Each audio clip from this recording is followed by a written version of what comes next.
avec un certain nombre de personnes qui s'étaient connectées de profils très différents pour en fait identifier un peu à partir d'un constat que l'IA est partout et surtout devant nous. Une fois qu'on a dit ça, comment on s'en empare, comment on intègre des solutions d'IA qu'on voit en fait à la fois avec de l'IA générative, le ChatGPT maintenant bien connu du grand public, mais aussi on va dire des solutions historiques qui sortent des évolutions d'OP à l'IA. Je pense à Adobe, par exemple, sur des produits un peu de travail sur l'image, ou alors carrément des nouvelles solutions qui sont nées des potentialités de l'IA. Donc, il y a une matrice un peu compliquée à embarquer, à suivre. Donc, la réflexion collective qu'on a voulu mener à travers ce think tank, c'est essayer d'identifier des catégories un peu principales pour aller creuser ensuite la manière de se l'approprier avec des opérations type ce webinaire où on va vous présenter aussi un certain nombre de solutions d'IA avec les gens qui les ont développées, mais aussi de manière plus générale, une sorte de mapping assez large. Et c'est moi qui ai perdu au poker et qui vous présenterai cet annuaire, en tout cas une première version très macro où on a essayé de resserrer à travers un certain nombre de filtres ou de clés de navigation à partir d'une méga base de données qui intègre 180 000 startups de mémoire. Donc la problématique, c'est quand il y a une profusion d'offres, c'est difficile de s'y retrouver. D'où l'idée de typer un peu plus finement l'interface pour aller faire remonter des résultats qui correspondent plus à ce qui est souhaité. Les principales catégories d'investigation, on va dire, qui ont été déterminées ensemble, il y en a quatre. Il y a tout ce qui concerne la création, création de visuels, création de produits, création au sens large. Tout ce qui concerne la sphère de la production, avec des thématiques un peu plus fines sur des usages pour accélérer ou fiabiliser des éléments dans la chaîne de production. Tout ce qui concerne la distribution et la vente, bien sûr. Et une quatrième catégorie, bon, qui a un petit côté fourre-tout, faut bien le reconnaître, mais qui est tout ce qui est un peu solution transversale. Donc, on ne s'est pas forcément rattaché à création, production ou distribution, mais qui peut avoir un déploiement un peu plus large dans ces différentes catégories et au profit de toutes les filières et de tous les ressortissants, amont et aval. Dans le think tank, il y avait effectivement des fabricants, des petits, des très gros des distributeurs. Ce qui était aussi intéressant dans cet atelier, c'est de faire ressortir effectivement ce qui peut rassembler les filières, quelle que soit la taille des entreprises concernées. Voilà ce que je voulais dire rapidement en introduction. Parfait. Eh bien, merci beaucoup, merci Hervé. Donc, la présentation de ce webinaire, qu'est-ce qu'on va faire? Effectivement, l'idée, c'est que de revenir sur des cas d'usage, donc bien de démystifier l'IA et pour pouvoir montrer effectivement comment l'intelligence artificielle peut être intégrée dans vos process métiers, aussi bien pour la création que pour la fabrication ou pour cette expérience client enrichie. Donc, on va avoir effectivement 4 intervenants qui vont venir nous inspirer en donnant des exemples très concrets, très pratiques, ce qui s'insère effectivement dans un travail plus complet qu'on vous présentera du coup, plutôt fin d'année, début d'année prochaine, pour que vous puissiez aussi avoir ces retours d'expérience un peu plus précisés.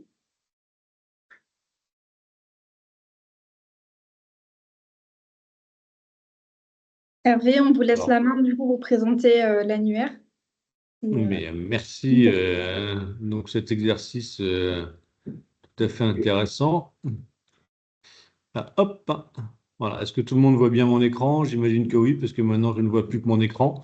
Donc c'est une version très bêta hein, qu'on a montée assez rapidement pour aussi vous faire réagir, que ça vous donne une illustration un peu plus claire de ce qu'on entreprend.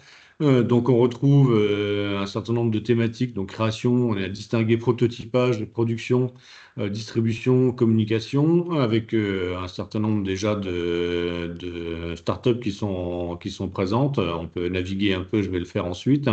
Donc en termes de structure globale, il y aura une rubrique actualité parce que l'IA, c'est aussi, ça bouge sans cesse. Donc avoir une rubrique actualité qui soit nourrie, je pense que c'est juste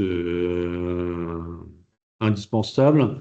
une notion de parcours où on voudrait construire avec vous. C'est un travail à venir en fonction de vous êtes une PME, un grand groupe, une TPE, un indépendant tout seul dans son coin. Vous n'avez pas forcément les mêmes attentes, les mêmes demandes et peut-être un peu mieux profiler les réponses de l'annuaire. La partie annuaire proprement dite et avec une partie carte.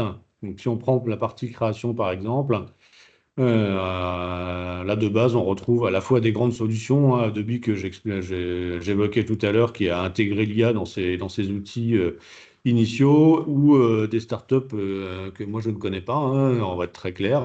Je prends le cas de Hive, et vous avez une petite terminologie en bas avec les mots-clés qui lui correspondent. Donc, le fait que ce soit une startup, qu'elle soit sur de l'AI avec du machine learning, elle utilise aussi de l'AI générative. Alors, c'est beaucoup en anglais, hein. Pardon pour l'anglicisme, mais c'est une base à vocation internationale. C'est des solutions qui sont accessibles en mode SaaS, donc qui sont sur le cloud et que vous accédez sous format d'abonnement. Et vous avez donc différentes opérations, enfin différentes structures avec un petit texte de présentation. Vous pouvez aller voir le site de l'entreprise où vous découvrez en direct voilà, quelqu'un qui fait des choses très intéressantes avec très clairement de la bijouterie pour la première page d'accueil. Voilà, vous pouvez les retrouver sur LinkedIn, vous pouvez les retrouver sur les réseaux sociaux, quels qu'ils soient, hein, avec y compris des contacts un peu plus clairs. Et vous avez la partie carte, qui est un autre mode de navigation où là, vous avez une navigation un peu plus géographique. Voilà, donc là, ça s'affiche de manière plus claire. Et vous avez le lieu d'implantation des startups qui correspondent à la création, a priori. Si on va sur prototypage, fantastique, la démonstration est parfaite. Donc, vous avez une solution qui est basée en France, une solution qui est basée en Angleterre et vous retrouvez à chaque fois en cliquant dessus toutes les informations qui permettent de mieux identifier la société avec, bah voilà, si vous avez des sujets de géographie ou de contraintes sur certains sujets, ça vous permet de compléter la chose. Donc voilà. Sur la partie production, bon, on va peut-être faire plus la partie annuaire que carte, qui est sympathique mais qui est un peu moins riche. Sur la partie production, vous retrouvez un certain nombre de... Alors ça, c'est pas mis à jour parce que 4, j'en ai toujours 10. Ça, c'est l'effet démo. Voilà, si je le refais, ça fonctionne. Donc vous avez, il y aura bien plus de sociétés, bien sûr, hein, mais on vous a monté un petit site de démonstration pour voir ce que ça pouvait donner. Donc vous avez, bah, voilà, on retrouve toujours la même structure, la société, la manière de la trouver, la typologie ou la catégorie pour laquelle on l'a retenue, donc ici la production. Vous avez la localisation. Ce qui peut toujours être intéressant aussi, c'est d'avoir une idée de la taille de l'entreprise, parce que entre un site web et puis la réalité, il peut y avoir quelques petites différences. Vous avez à la fois le nombre de salariés, 69, donc on imagine que c'est déjà quand même une société qui a un certain track record et qui a été créée en 2017, donc bon, c'est pas non plus une pure start-up créée hier avec une durabilité qui est à estimer en bonne gestion. La même chose sur celle-là, vous avez 20 employés, 2018, ça vous aide aussi à typer un peu les partenaires qui sont listés dans cet annuaire. Et si je vais sur la partie distribution, il faut en avoir 3, voilà, dont une qui va nous être présentée, hasard hasard de la recherche, mais hasard bien fait, et on retrouve la même chose avec, là, on voit sur ces structures, les mots-clés qui lui correspondent sont beaucoup plus nombreux. Donc ça permet aussi ensuite d'aller affiner. Je n'ai pas cliqué tout à l'heure sur e-commerce, quoi tombe-t-on?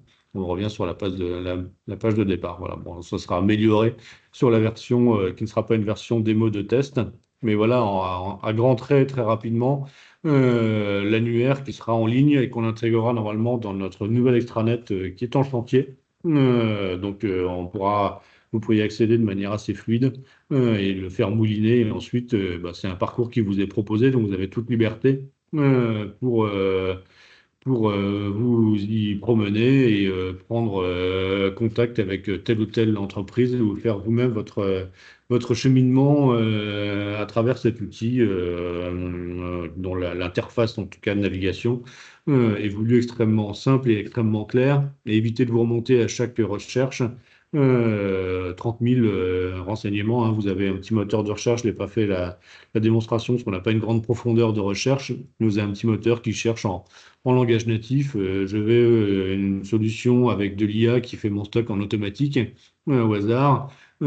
S'il y a des entreprises qui répondent à cette recherche, elles vous remonteront les solutions où je veux faire de l'image 3D, ça remonte l'information. Ça s'appuie, comme je le disais, sur une grande profondeur, parce qu'il y a 180 000 sociétés qui sont suivies de manière automatisée grâce à une IA. Là, on est un peu sur une boucle d'IA.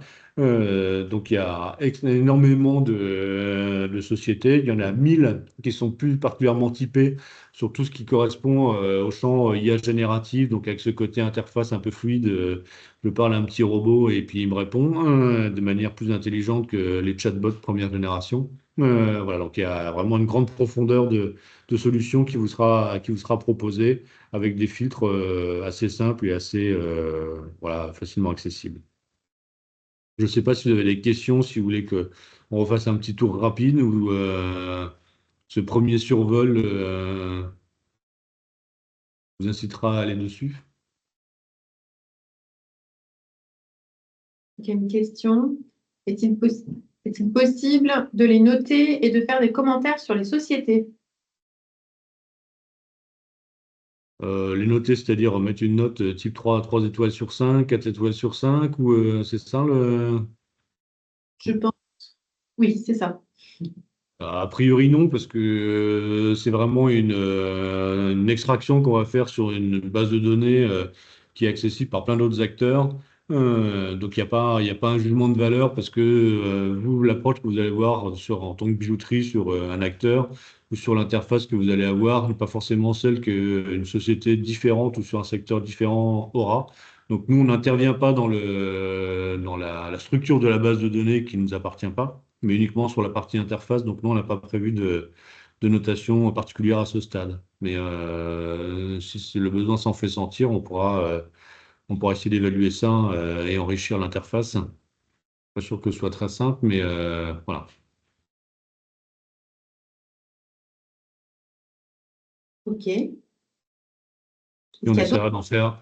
Ce qu'on pourra faire aussi, c'est s'il y en a certaines qui vous paraissent plus intéressantes et que vous êtes nombreux, on pourra aussi peut-être les intégrer dans des webinaires ou des présentations un peu spécifiques sur une thématique donnée, je sais pas, création de visuels et IA, et avoir un certain nombre de solutions, les plus, les moins, avec chaque société qui présente ses solutions et faire un petit panorama rapide sur une thématique très, très focus. Ça, on peut aussi envisager ça sans problème. D'autant plus qu'on aura nous-mêmes accès à la base, ce sera plus facile d'identifier les intervenants.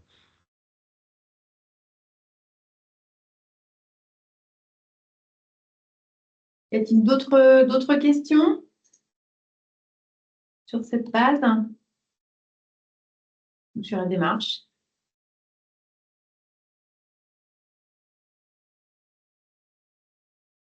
Donc ça a l'air plutôt clair. Mm. On a essayé de faire une interface simple, donc voilà. Alors, notre premier intervenant arrive normalement dans 1 minute. Il arrive vers 25, donc je vais repartager en attendant pour introduire la suite du webinaire. Donc, on va avoir l'intervention de 4 entreprises qui vont venir vous présenter 4 typologies de solutions. L'idée, donc, c'est de pouvoir commencer avec Louise et PlayPlay qui va arriver et qui va nous présenter une plateforme qui permet de créer des vidéos et des contenus de communication. Et ensuite, on enchaînera avec 3 autres entreprises qui présenteront des solutions et qui viendront et qui permettront d'illustrer des prises en main de l'IA qui sera appliquée du coup au métier création, vente et avec des solutions aussi qui seront un petit peu plus transversales et donc applicables à différentes typologies de métiers. Donc, Louise ne devrait pas tarder à se connecter. Donc il y a tout un vecteur aussi qu'on est en train de creuser avec Elsimed, donc qui nous accompagne dans cette démarche, c'est d'aller identifier et de faire un benchmark sur d'autres secteurs, sur des solutions qui ont été mises en œuvre, on va dire de manière concrète dans les entreprises, et voir là aussi comment ça se passe, ce que ça amène, ce que ça amène pas. C'est toujours intéressant. Et du coup, en attendant que Louise arrive. Moi, je ferais bien un petit quiz de spontané autour de l'écran. Qui utilise de l'IA générative du type ChatGPT, Claude, Copilot, pour prendre les principaux? Et pour quel usage? Il y a Bijouterie qui répond oui. Est-ce que vous pouvez commenter un J'ai- peu ou... Ah, Toujours pas. Ouais. Non, non, c'est un peu négatif. C'est négatif. Merde. Alors, on entend déjà parler, donc on voit effectivement Gemini, ChatGPT pour l'usage. Alors, Gemini pour le texte, ChatGPT pour l'usage mail, Photoshop pour les images, pour les réseaux sociaux essentiellement, Perplexity pour Perl. Est-ce qu'il y en a un qui veut prendre la parole et expliquer son usage avant qu'on fasse rentrer Louise qui nous attend?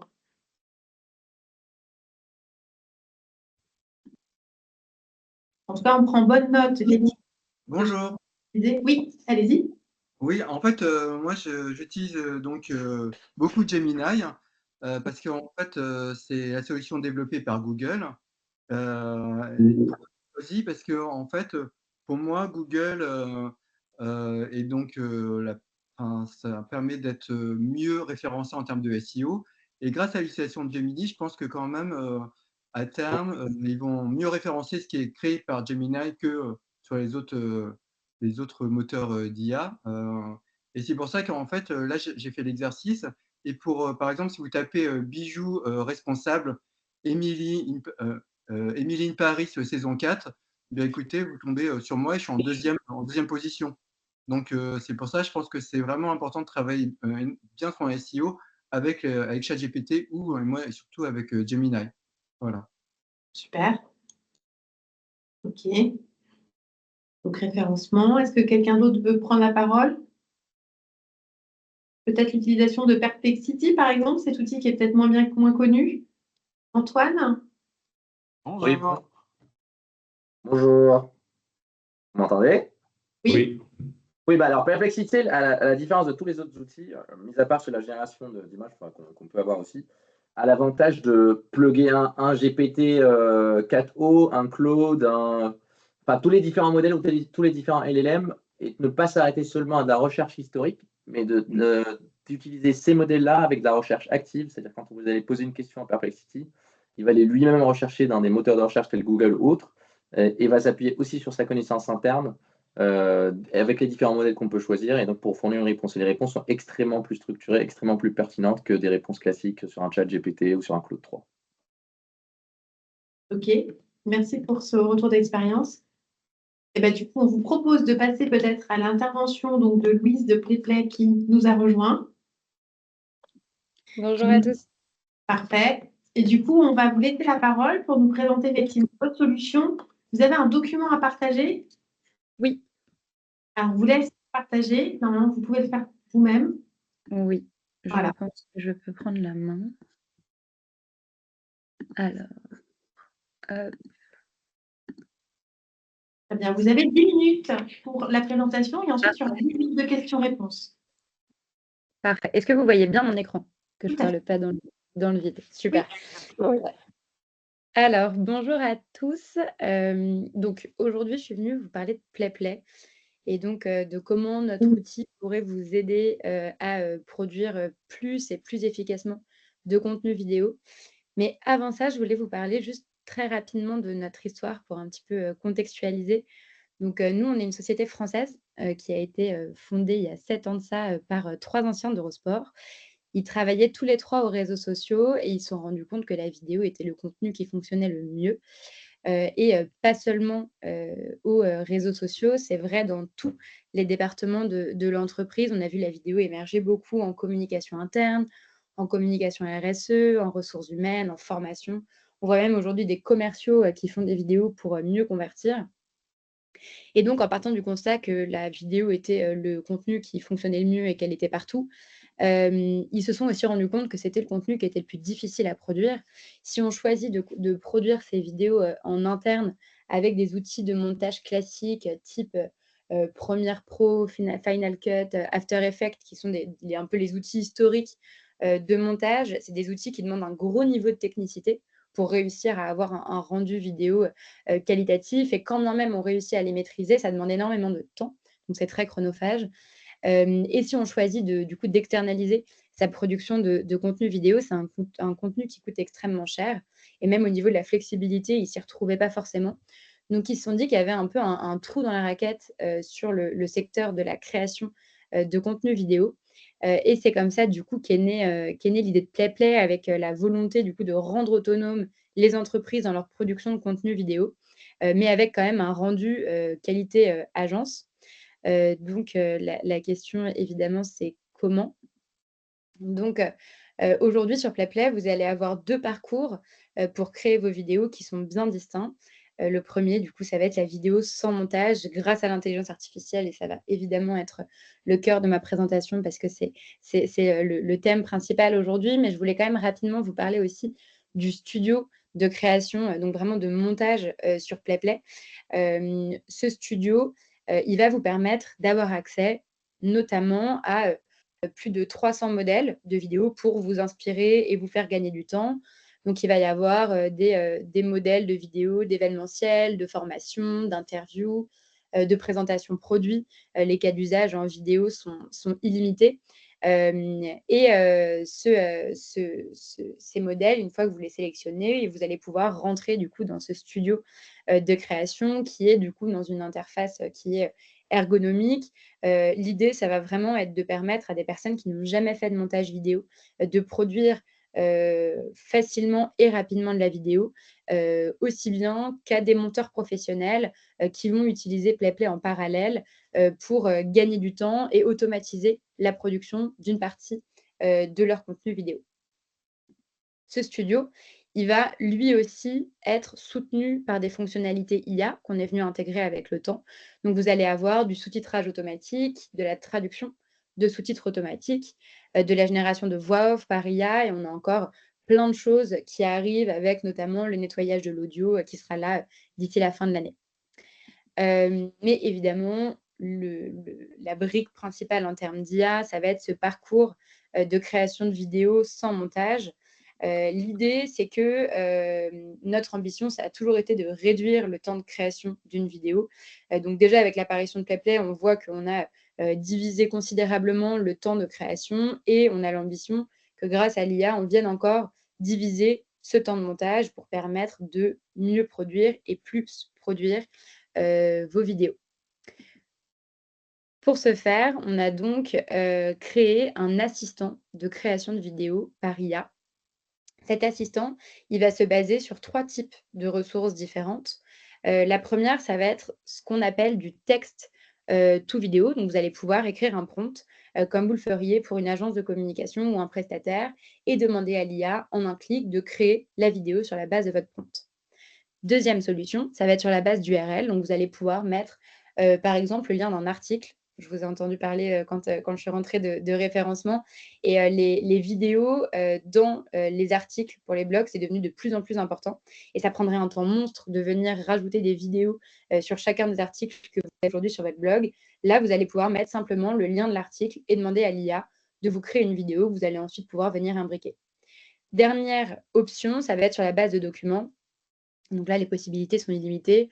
Vous allez pouvoir mettre en format PDF une fiche de présentation produit. Vous allez pouvoir mettre en PowerPoint un PowerPoint de formation, un communiqué de presse. Enfin voilà, il y a énormément de cas d'usage possibles pour qu'ensuite, en un clic, l'IA vous transforme votre contenu en vidéo. J'imagine que c'est un peu abstrait dit comme ça. Donc, je vous ai préparé une vidéo. Donc j'ai fait une capture d'écran. Est-ce que vous voyez le nouvel écran avec la vidéo? Oui. Que je vous diffuse bien, super. Donc je vous ai fait une capture d'écran pendant que je crée justement une vidéo par IA. Donc là, en rentrant sur l'interface, je suis juste allée sur l'assistant IA. J'ai choisi une URL parce que ça va être ce qui va être le plus facile pour illustrer ces propos. J'ai pris un article sur le site d'Audemars Piguet parce que c'est des clients. Donc j'ai pris un des premiers articles que j'ai trouvé sur les sonneries de montres. Donc là, vous voyez, c'est un article assez standard. J'ai copié-collé le lien de l'URL, rajouté quelques filtres. Pour illustrer, je vais pouvoir choisir la langue, le ton sur lequel l'IA va venir créer le storyboard. Ça va être la première étape. Et donc, ce storyboard, ça va être les informations principales retenues par l'intelligence artificielle. Ici, on va pouvoir les modifier, changer, si on le souhaite, nos médias en mettant, par exemple, nos propres médias, parce que les médias qui sont utilisés par défaut sont des médias de stock, avant de lancer la création finale de notre vidéo. Donc là, l'IA va venir rajouter la musique et du motion design.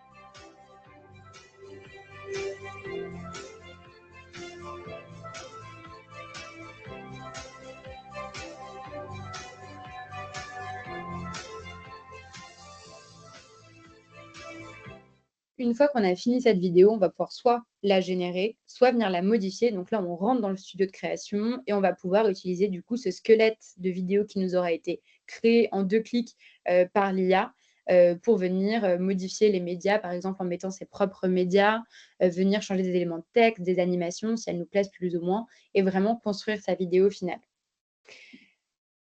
Je ne sais pas si vous vous rendez compte, mais avec des outils classiques, ce type de vidéo, ça demanderait 3-4 jours de montage. Et là, grâce à l'intelligence artificielle, aujourd'hui, on va pouvoir avoir ce rendu en 2 minutes sur l'outil, justement grâce à cet assistant IA. On va encore avoir de l'intelligence artificielle à d'autres endroits dans PlayPlay. Par exemple, une fois que vous avez fini de créer votre vidéo, vous allez pouvoir écrire, en fait, générer par IA votre post écrit en lien avec votre vidéo. Ici, vous pourriez, par exemple, avec la vidéo que j'ai faite à l'instant, dire que vous voulez la publier sur LinkedIn et l'IA viendrait reprendre les codes de la communication sur LinkedIn pour vous générer votre post écrit en lien avec cette vidéo.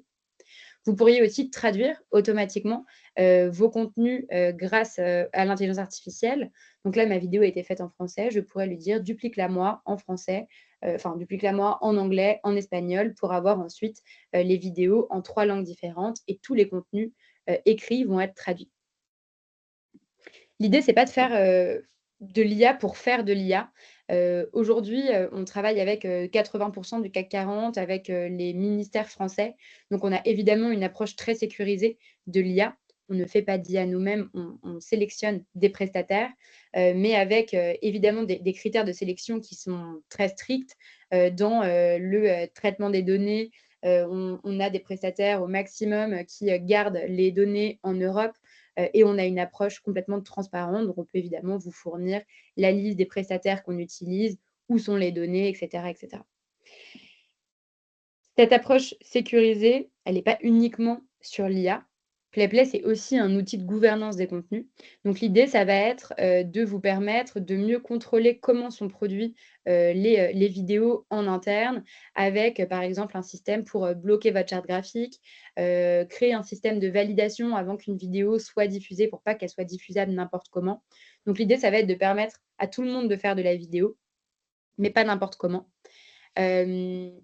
Pour conclure ma présentation, aujourd'hui, on travaille avec plus de 2000 entreprises en France, notamment certaines dans le secteur du luxe, pour ne citer du coup que les gros noms. On travaille avec LVMH, Chanel, mais on travaille aussi évidemment avec des plus petites enseignes qui veulent du coup faciliter et dynamiser leur production de contenu vidéo. Je ne sais pas si tout était clair. J'imagine qu'il y a peut-être quelques questions.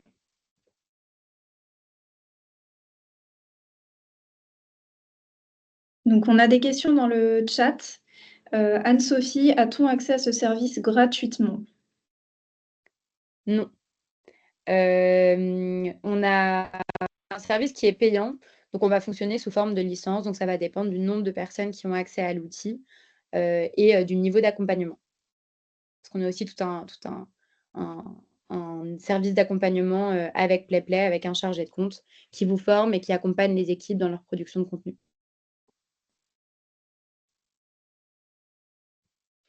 Concernant les visuels de la vidéo, d'où viennent-ils? Est-ce qu'ils viennent du lien que tu as rentré ou faut-il en fournir? Alors, les médias ne sont pas pris par le lien, tout simplement pour une question de protection des données. On n'aurait pas le droit d'aller ponctionner comme ça des images qu'on va mettre, qui ont été publiées sur internet et elles sont utilisées, enfin les images qui sont utilisées, ça va être des images qui viennent de Getty Images, qui est notre partenaire. Et donc avec PlayPlay, vous avez accès en illimité à la bibliothèque de médias de Getty et vous avez la possibilité évidemment de mettre vos propres médias. Donc vous avez toujours le choix entre vos médias ou une bibliothèque libre de droit.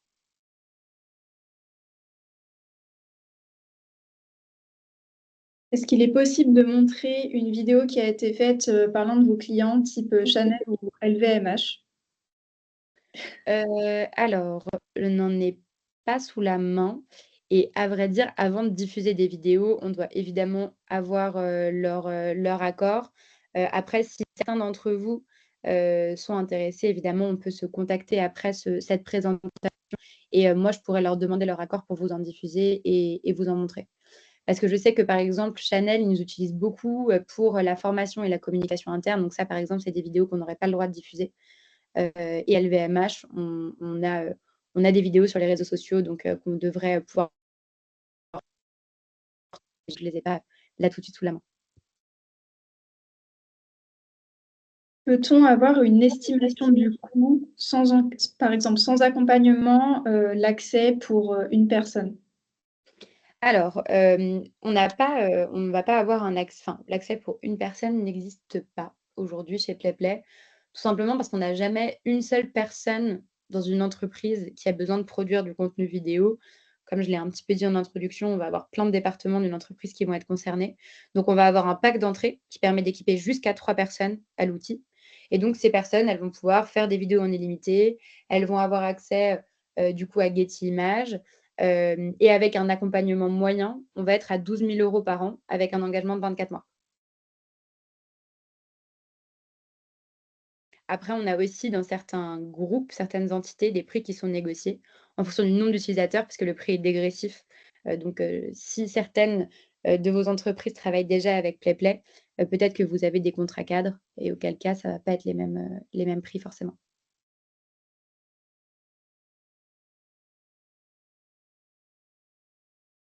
Une fois que PlayPlay a généré le contenu, donc le draft de vidéo, comment concrètement on modifie cette vidéo? En fait, je ne sais pas si vous avez vu, mais à la fin de la vidéo, du coup, je suis rentrée dans le studio de création de PlayPlay. Et donc là, vous allez pouvoir changer chaque élément de texte, chaque média. Vous allez pouvoir modifier le média pour venir ajuster la luminosité, venir rajouter des filtres. Donc, il va y avoir un vrai travail vraiment de montage sur les médias. Et après, vous allez pouvoir changer les animations. Enfin, tout est complètement flexible une fois qu'on rentre dans le studio avec une interface qui reste quand même ergonomique et facile d'accès.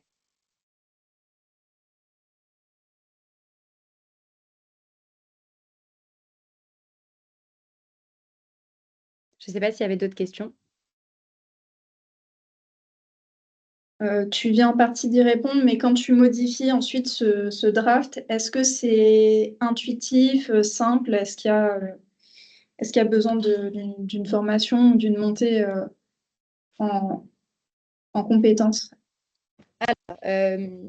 L'idée vraiment de l'outil, et je ne sais pas si vous avez pu l'apercevoir pendant la présentation, mais c'est que c'est une plateforme qui va être la plus ergonomique possible et que n'importe qui, même sans formation, puisse créer des vidéos. Après, on propose aussi des formations. Quand on a des nouveaux clients, ils vont avoir accès à 2 formations. Une formation initiale qui dure 1h20, si je ne dis pas de bêtises, et une seconde formation plus avancée qu'ils peuvent faire plus tard dans la collaboration pour apprendre à aller plus loin dans le montage vidéo. Mais l'idée, c'est qu'aujourd'hui, on a des gens qui font des tests gratuits en s'inscrivant sur notre site et qui vont réussir à faire des vidéos par eux-mêmes sans que personne n'ait eu à leur montrer comment ça fonctionnait.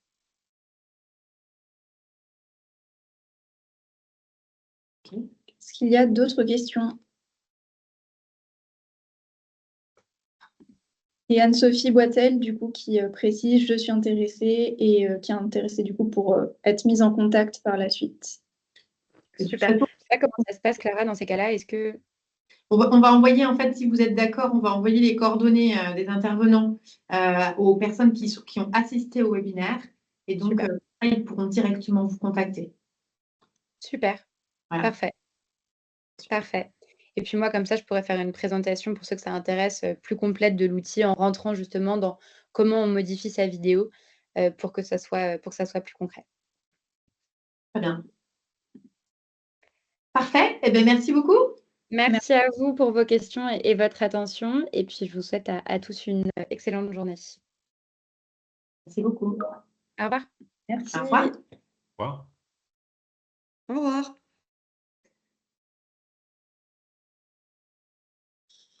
Et donc, on a notre prochaine intervenante qui arrive normalement dans 1 minute. Cindup. Est-ce que maintenant, tant qu'on est entre nous, est-ce qu'il y a des réactions autres, des questions, des remarques sur cette intervention? On aura le temps de débattre après plus globalement sur l'ensemble des interventions, mais...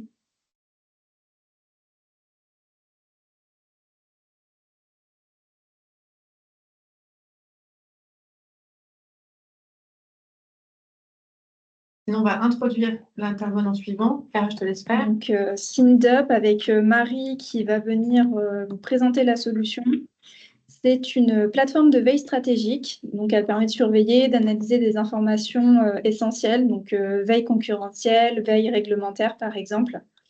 Elle est basée sur différents outils, dont l'IA et l'intelligence collective. Et donc, elle est capable de traiter simultanément plus de 50 millions de sources d'informations internationales, du coup, et avec toute une multitude, du coup, d'applications derrière et pour pouvoir avoir ces informations assez clés pour la prise de décision.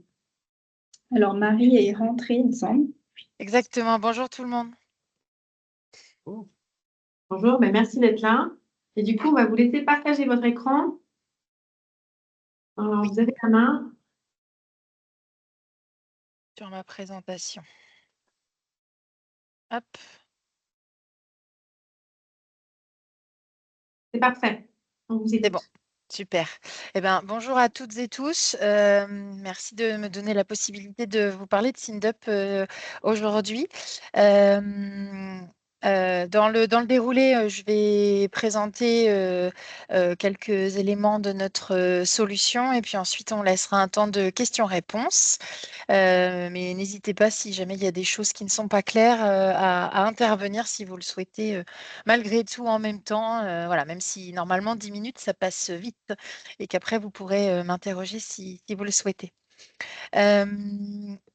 Alors, Cindup, effectivement, c'est une entreprise basée à Angers. J'entendais que la présentation avait déjà été un petit peu faite, donc désolée pour la redite.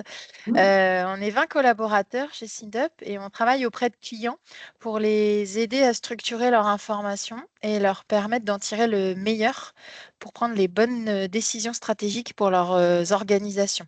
Alors, je dis organisation parce que vous le verrez, on a des clients qui sont des structures publiques, des structures privées, des petites structures, des plus grandes structures.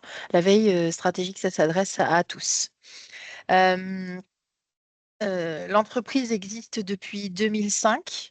On a fait tourner un peu plus de 700 projets de veille depuis que l'on a démarré l'entreprise.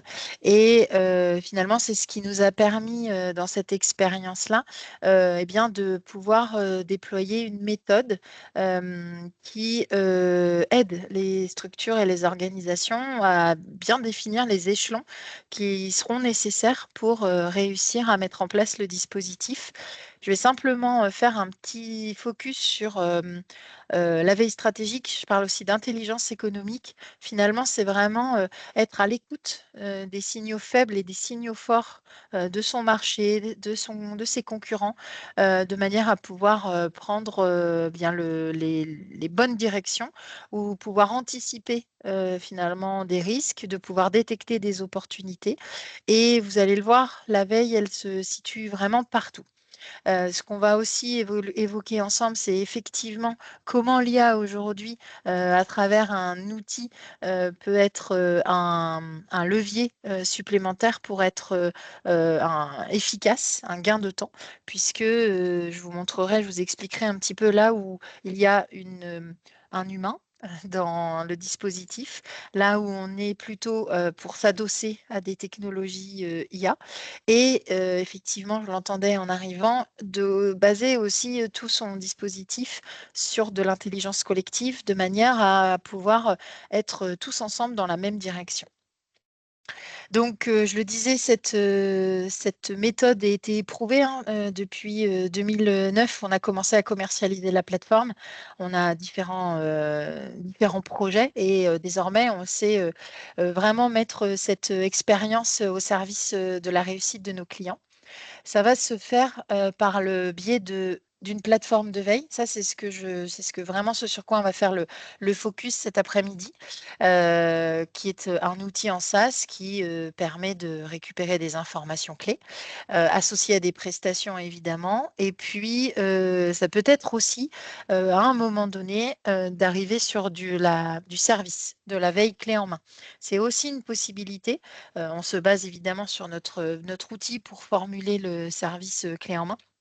Mais voilà, c'est aussi la possibilité, ça fait vraiment partie de cette méthode, de trouver ensemble quels sont les bons moyens de vous amener là où vous souhaitez aller avec l'outil. Je le disais, la veille, c'est vraiment un dispositif qui peut se trouver dans tous les services, dans toutes les directions métiers. Alors là, on a éclaté un petit peu en business unit, mais c'est finalement parfois l'enjeu d'une personne dans l'entreprise. En tout cas, SynDup est un outil 360 qui permet de récupérer des informations qui vont servir des opportunités commerciales, je vous en parlais tout à l'heure. Ça peut être détection d'appels d'offres, de surveillance de nouveaux marchés. Ça peut être aussi de l'international, le fait d'aller écouter ce qui se dit, ce qui se fait à l'international pour eh bien, s'implanter éventuellement. C'est de la veille autour des innovations technologiques, innovations techniques, des usages, des tendances, des acteurs, des partenaires, des fournisseurs qui peuvent être aussi dépendants d'un projet. Et puis, les grands enjeux aujourd'hui autour de la RSE, la transformation des entreprises, qui doit évidemment être aussi au cœur de la veille. Donc, la plateforme, elle va permettre de suivre le cycle de veille standard qui est collecter des informations, analyser des informations et les diffuser.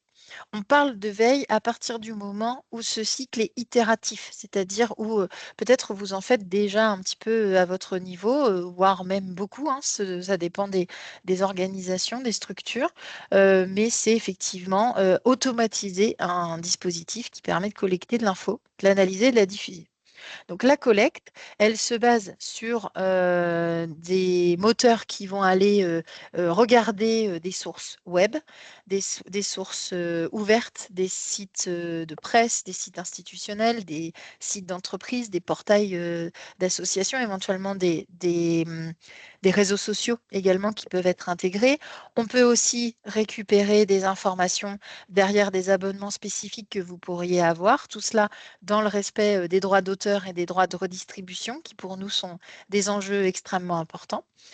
On peut aussi, parce que l'intelligence collective est nécessaire, récupérer des données qui arriveraient du terrain, qui seraient des informations sur lesquelles vous pourriez vous baser suite à la participation à un salon ou à des rendez-vous ou à des échanges avec un prospect, un fournisseur, etc. Donc tout ça, ça vient s'agréger à l'intérieur de la plateforme. L'outil vient surveiller les informations du web ouvert en standard, mais aussi privé, comme je le disais, selon les droits d'auteur et les droits de redistribution.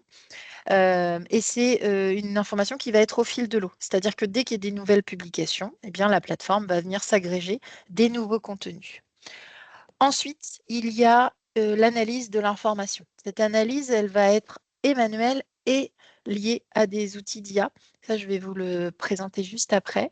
L'outil remonte des articles et une personne de l'entreprise se saisit de ces sujets, une ou plusieurs personnes, hein, parce que là aussi, on pourra parler de nos clients. Il y a des dispositifs où j'ai une personne qu'on appelle un veilleur qui est dans l'outil et d'autres où j'en ai 50. Ça va vraiment dépendre du dispositif que l'on souhaite mettre en œuvre. On vient valider, supprimer des informations. Derrière, il y a un système de machine learning. Il y a également la possibilité de mettre de l'analyse sémantique, de collaborer à plusieurs sur les infos, de pouvoir les lire, les consulter, les passer également. Je bascule sur l'IA derrière des moteurs d'apprentissage. Donc là, le machine learning en fait partie et ça, c'est en place depuis le début dans la solution. Plus on valide, plus on supprime, mieux la plateforme comprend ce qui vous intéresse et va être capable de réajuster en fonction des mots-clés que vous avez mis et des sources que vous surveillez, de vous proposer de nouveaux articles qui peuvent être intéressants et à côté desquels vous seriez passé parce que le paramétrage ne l'aurait pas permis. Ou de finalement faire une rétention d'informations. Ça fait 3 fois que vous supprimez un article qui n'est vraiment pas pertinent, eh bien, ça vous permet de supprimer automatiquement ces articles qui font ce qu'on appelle le bruit. Il y a également l'analyse sémantique qui va extraire les entités nommées, les concepts, les groupes nominaux. Il y a une technologie qui peut être branchée via un partenaire technologique qui s'appelle Mediatry, qui permet de faire du speech to text. Et ça, on va le retrouver aussi dans d'autres partenaires type Peppers, qui peut être une source que SynDub peut surveiller, qui finalement permet de retranscrire une vidéo de manière à pouvoir consulter en fait le texte de cette vidéo-là. Donc ces technologies-là sont intéressante. En amont de cette veille, on peut aussi utiliser l'IA pour mettre en place une veille, c'est-à-dire demander à un chat GPT, par exemple, je voudrais mettre en place une veille sur telle chose, quels sont les mots-clés que je peux utiliser, de manière à se faciliter la tâche, de trouver des nouvelles sources. Ça aussi, on peut le faire grâce à des connecteurs qui permettent de récupérer ces infos-là. Et enfin, dans la diffusion, et ça, je vais du coup passer sur la 3e étape, collecte, analyse et diffusion. Il y a aussi de l'IA, mais je vous parle d'abord de la diffusion avant de vous expliquer un peu plus en détail. Parce que l'idée, c'est pas simplement de se dire j'ai collecté des infos, ben, c'est super, il faut aussi se les partager. Ça peut être des newsletters, ça peut être des tableaux de bord, ça peut être des alertes mail, ça peut être du partage dans des réseaux d'entreprise, sur un intranet, ça peut être un portail de veille également qui est intégré. C'est finalement des livrables qui sont automatiquement générés dans la solution. Et on a mis une branche, une couche d'intelligence artificielle en complément sur le portail notamment. Le portail qui a une vocation de présenter façon site internet des informations qui sont clés, qui sont sélectionnées en amont humainement et automatiquement et d'avoir un chatbot sur le portail. Ce qui fait que si, par exemple, vous êtes destinataire de ce portail, vous êtes un lecteur, vous vous connectez, vous pouvez consulter les grandes questions, les grandes rubriques qui vous sont proposées, mais vous avez aussi un petit bot qui vous permet de demander sur ces informations sélectionnées par des gens qui ont décidé que c'était des informations qualifiées, eh bien de demander, par exemple, les grandes tendances sur un sujet. Donc, c'est un moyen supplémentaire aussi de gagner du temps dans la prise en compte des informations, mais de se circoncire à un espace qui est sécurisé dans le sens où ce ne sont que des informations qui ont été validées par une équipe de manière à récupérer des informations les plus pertinentes possibles et les plus en adéquation. Derrière ça, ça vient évidemment aussi essayer d'enrayer un maximum les enjeux de fake news qui peuvent être aussi des enjeux très forts pour vos entreprises. Donc, collecte, analyse, diffusion. Tout ça est intégré dans la solution. S'associe à ça les prestations, puisque on met beaucoup d'humains et notre équipe et nos valeurs humaines au service des projets de nos clients.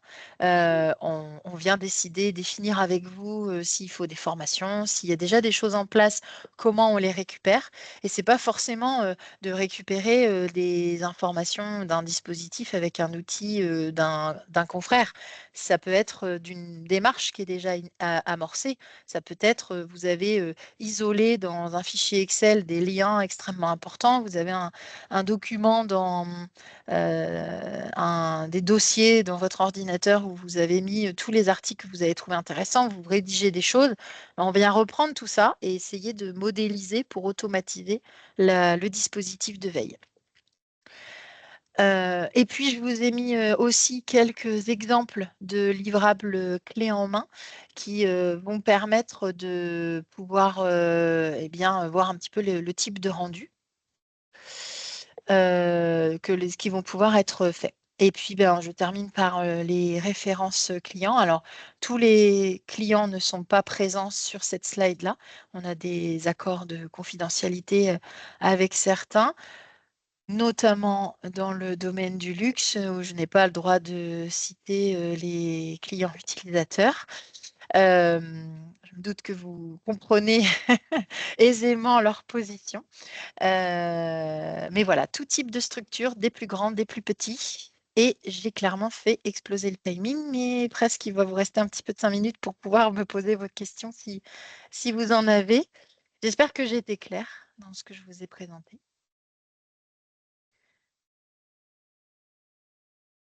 Eh bien, merci à vous. Est-ce qu'on a des questions qui arrivent sur le fil? Allez, ça commence. Peut-on voir le résultat d'une veille en exemple? Alors, on peut voir, mais je ne vais pas avoir assez de temps pour vous le montrer aujourd'hui. Ça va être, je peux vous montrer quelques résultats, quelques rendus de newsletter si vous le souhaitez, et puis à un portail de veille, comme ça vous aurez quelques exemples. Mais c'est vrai que ce sera sûrement pas sur vos sujets de prédilection, mais ça me permettrait quand même de vous montrer quelques petites choses. Je me connecte en même temps que je vous parle et je vous partage mon écran. Alors, j'ai pas le temps de vous parler de tout ce que je vais vous montrer, mais rassurez-vous, on pourrait prendre l'occasion d'en discuter. Donc là, c'est quelques exemples de newsletters qui peuvent être générés. Donc, hop là. Ça peut être ce type de rendu. Donc là, on est sur de la diffusion d'articles. On y a mis un sommaire et on est vraiment sur de l'article. Juste avant, j'étais sur un tableau de bord. C'est un autre moyen, un autre rendu de veille qui peut être fait. Ce sont des indicateurs graphiques, statistiques, des histogrammes, des courbes de tendance, du verbatim, qui peuvent être modélisés de manière à pouvoir prendre en compte une information. Et je le disais, le dernier livrable que je peux vous montrer, c'est le portail, avec le petit bot conversationnel ici. Qui me permet en fait de mettre des articles à la une, de pouvoir avoir un espace dans lequel je vais retrouver. Alors, pour l'exemple, là, on a pris les clients et les concurrents. L'article peut être liké, commenté, etc. Le lecteur peut s'abonner à des catégories. Et on peut également avoir une base de connaissances, qui est vraiment l'endroit dans lequel, quand vous avez un nouveau collaborateur qui arrive, il retrouve vraiment toutes les informations clés sur le marché.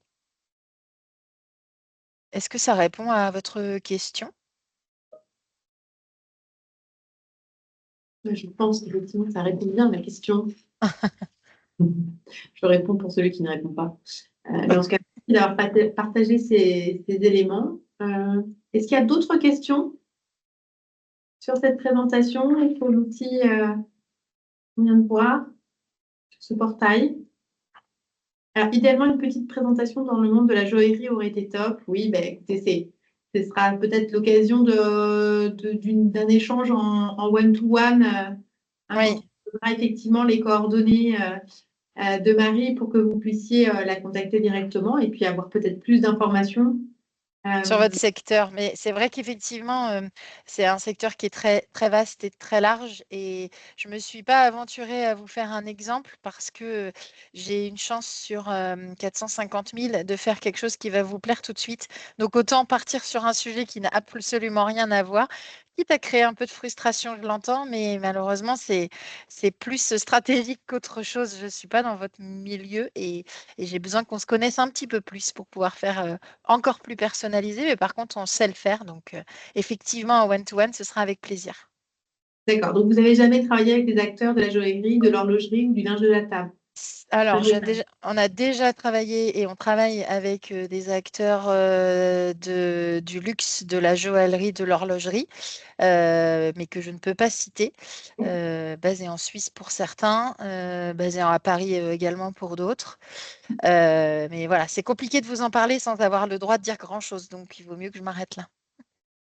Ok. Eh bien, écoutez, je pense qu'on va vous remercier pour votre intervention. Avec plaisir. On reviendra Merci, vers Marie. vous par la suite. Merci à vous. Merci, très bonne journée, au revoir. Au revoir. Et on peut donner la main à Navi, du coup, à Matteo et Federico pour la suite. Bonjour Clara. Bonjour. Bonjour à tous. Je me présente Clara, tu veux faire une mini présentation. Allez-y. Oui, Parfait. Donc, bonjour à tous. Moi, je suis Matteo Amaria, je suis le CEO de Navi. Navi est une société qui protège un grand nombre de marques françaises contre la contrefaçon en ligne. Donc, on protège des marques comme Chanel, comme Gucci, comme Louis Vuitton, Dior, mais aussi beaucoup de marques dans le monde du design, de la bijouterie, de l'horlogerie, et ainsi de suite. On est une société basée à Paris. De mon accent, vous comprenez que je suis norvégien, euh, mais on est basé à Paris avec mon cofondateur Mathieu. On était basé aux États-Unis et on est revenu en France pour créer cette société qui essaie de donner les mesures aux petites sociétés comme aux grands groupes de se protéger de ce qu'on appelle le marché ombre, donc le parallèle et la contrefaçon sur Internet, pour pouvoir s'assurer que notre travail, notre dur travail, est bien récompensé. Euh, je vois qu'il y a quelques notes sur sur ces slides, mais je pense, Clara, que je vais aller sur la partie des awards. je vais te laisser la main pour défiler. Si tu les as avec toi, ça sera plus simple Bien sûr, pour la bien suite de sûr, la bien sûr.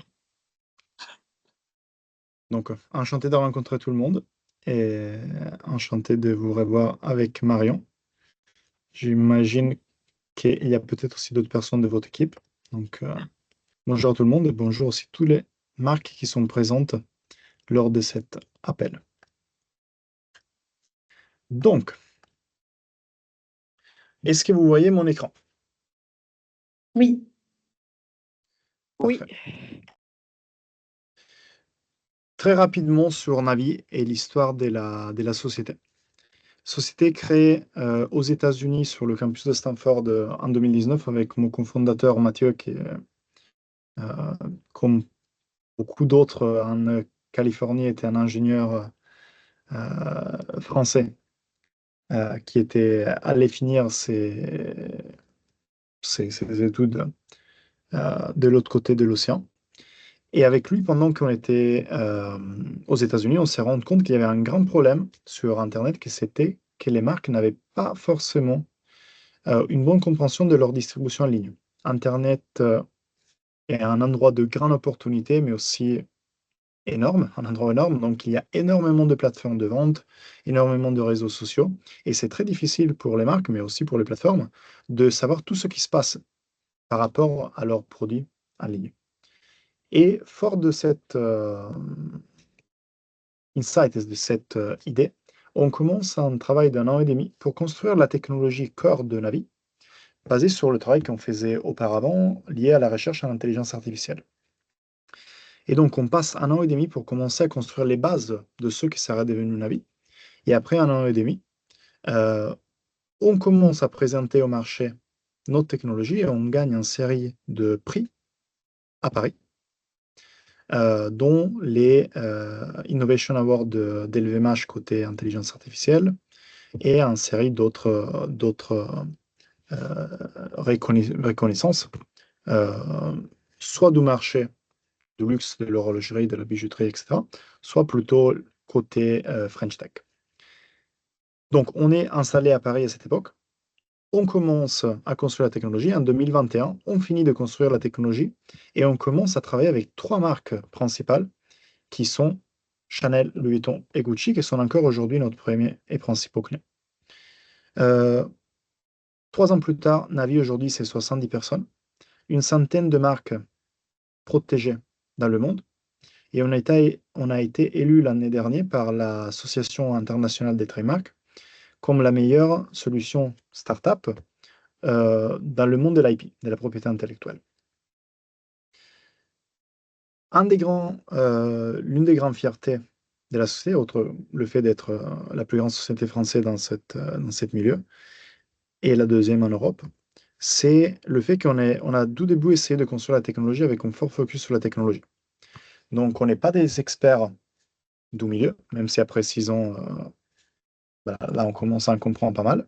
Mais on arrive vraiment comme partenaire des marques côté technologique pour vraiment donner le meilleur de la recherche à la protection des solutions et des produits en ligne.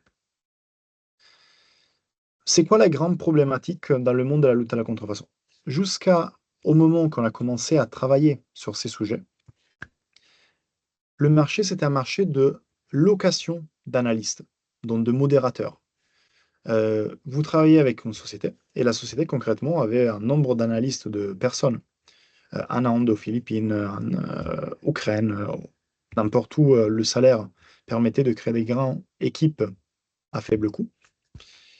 Et ces personnes commençaient à comprendre les spécificités de la marque, qu'est-ce qui rendait un produit contrefait qu'est-ce qui rendait un produit officiel, et il allait principalement à la mano à dire vrai, faux, vrai, faux, vrai, faux. La grande problématique de cette approche, c'est que comme le contenu sur Internet est en train d'exploser, le plus d'analystes on a besoin, le plus ça va nous ralentir dans notre protection et aussi limiter l'étendue de notre travail de protection.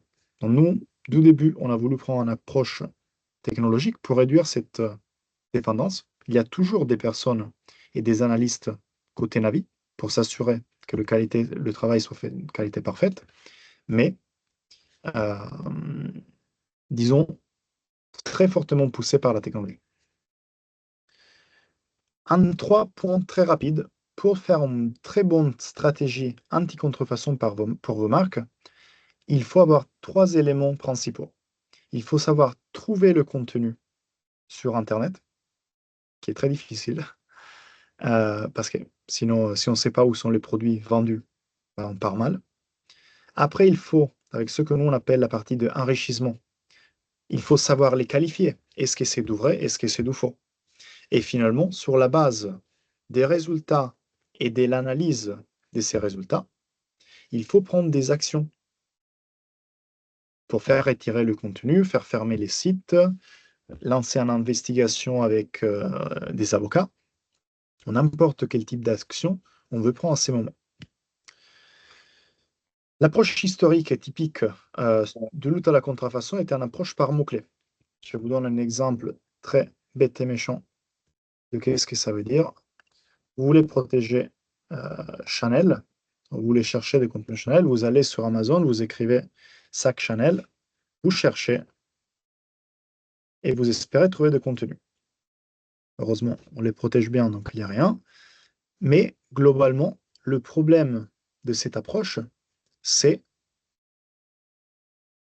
que les mots-clés sur les plateformes ne portent pas au contenu que vous êtes en train de rechercher, mais ils portent au contenu que la plateforme pense pouvoir vous vendre selon votre recherche. Donc, ça porte énormément de bruit, comme on l'appelle, donc résultat pas pertinent pour votre recherche. Et donc, ça rend le travail très lent et ça demande beaucoup d'analyse manuelle, qui n'est pas bien. Donc, l'approche qu'on a construite avec Navi, c'est une approche basée sur l'approche d'un moteur de recherche, si vous voulez. Donc, chaque fois qu'on trouve un contenu pertinent sur une certaine page de réseaux sociaux, sur un certain marketplace, on va creuser plus profond sur cette contenu. Pensez à une annonce sur Amazon qui est bizarre, qui est contrefait. On commence à aller sur l'account de cette vendeur, on commence à regarder tous les annonces annexes et connexes. De façon que rapidement, on arrive à trouver l'étendue de votre distribution. C'est bougeant d'un nœud sur Internet à un autre nœud, en trouvant donc de façon qui n'est pas limitée par les mots-clés, mais peut aussi utiliser les mots-clés pour trouver à nouveau de façon beaucoup plus rapide où le contenu est trouvé. Même si quelqu'un, je peux vous donner un exemple, n'est pas en train d'utiliser le mot de chômer, par exemple, on peut retrouver, je vais vous montrer un exemple avec Chanel, par exemple. Il y a pas mal de sites qui ne utilisent plus les mots-clés parce qu'ils ne veulent pas se faire trouver. Et donc, nous, on doit être capable de faire cet fort travail de réindexation pour trouver le contenu n'importe où il est partagé, même si, par exemple, ça c'était, vous voyez, ils ne sont pas en train de mentionner nulle part Chanel, ils disent Chanelis avec 2 N, et en plus de ça, ils ont même effacé les trademarks pour ne pas se faire retrouver. Une chose assez fou. Mais la technologie, dans ses recherches sur Internet et dans sa compréhension de produits, avait vu l'image originale, pas modifiée, qui contenait les éléments des trademarks et qui nous permet de détecter que c'est effectivement un produit problématique pour la marque. Ça, clairement, ça peut être aussi de la bijouterie, dans lequel on va avoir pas mal de résultats contrefaits qui ont des éléments spécifiques et que le moteur de recherche va retrouver. Et donc, nous, on peut, après, automatiser dans la recherche sur Internet pour vous montrer tous les endroits où ces produits contrefaisants sont partagés. Dans ces cas-là, c'est un problème de matière. Fred ne fait pas des bracelets en acier, mais il y en a plein d'autres. Et on peut détecter pas mal d'éléments qui nous portent à ces conclusions. Par exemple, la présence des stickers sur les lunettes, bon, ou plein d'autres. Donc, je me suis un peu perdu sur la chose, mais donc même si tout contenu est modifié pour, disons, évader votre détection, la façon dans laquelle on a construit la technologie, du début, ça a été pour arriver quand même à le retrouver et vous permettre d'avoir une vision très claire de votre distribution en ligne.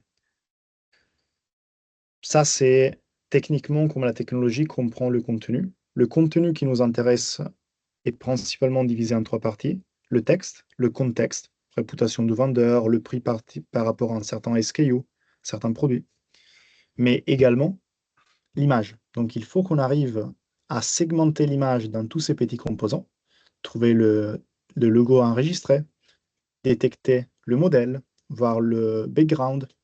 Par exemple, je montrais à Clara l'autre jour, Clara et Marion, le fait que sur certains produits, aller sur Gucci, on a par exemple des backgrounds rigolos qui reviennent tout le temps. Et donc, on peut trouver par exemple, des fonds d'écran, des fonds d'image qui ont, peut-être c'était sur Chanel, mais je vous montre des exemples dans tous les cas. Celui-ci, c'est pas le plus rigolo, mais je pourrais vous en montrer une autre fois. Mais par exemple, la présence de plans de boîtes vertes qu'on voit dans énormément d'annonces et que c'est un élément de contrefaçon. Pas forcément un élément direct de contrefaçon, mais ça nous permet d'aller plus profond et suivre certaines directions qui nous portent après à retrouver le contenu.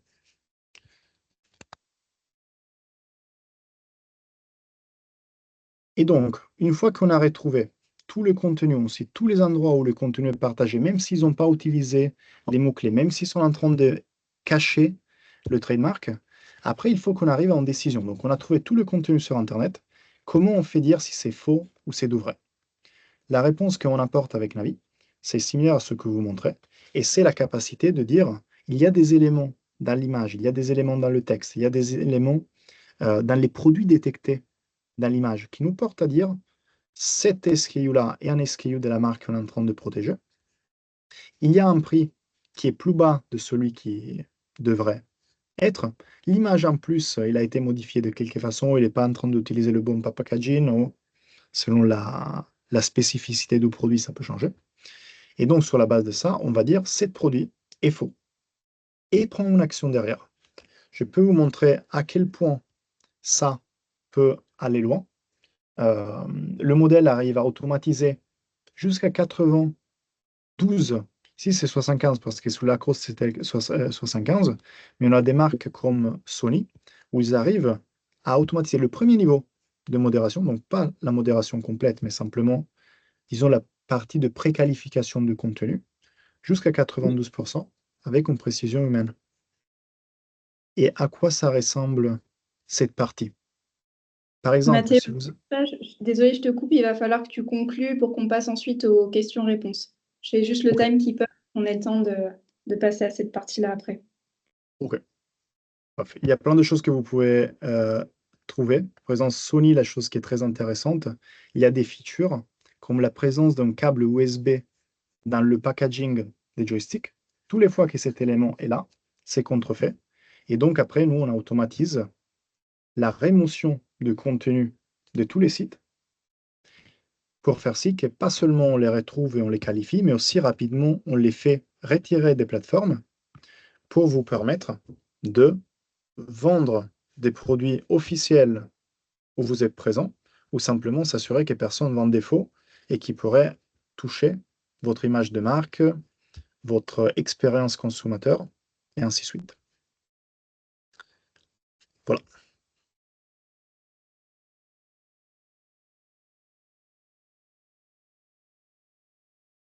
Alors, première question du chat. Si je comprends bien, vous êtes capable de faire en sorte qu'un client ne trouve pas de la contrefaçon, mais on n'élimine pas directement le site, le compte Instagram, l'auteur de la contrefaçon. Est-ce bien cela? On le retire aussi. Donc, on le retrouve, Antoine, et on s'assure qu'il soit aussi retiré de la plateforme. Donc, immédiatement, tout cet aussi travail d'automatisation peut réduire le temps que ça prend de la découverte à la rémotion. Parce que je vous donne une statistique assez incroyable. 82% des images dans les annonces contrefaites sont réutilisées. Donc, il y a beaucoup de moyens de rendre plus rapide votre travail sans pour autant perdre de contrôle. Parce que si on revoit tous les fois la même image fausse, on n'a pas besoin d'attendre toujours de valider, de recontrôler. On sait que cette image est fausse, quelqu'un est en train de vendre un produit associé avec cette image, on peut le retirer. Et donc, toute la partie de la technologie, c'est de s'assurer de arriver plus rapidement à faire retirer cette constante Instagram, cette site qui vous mentionnait.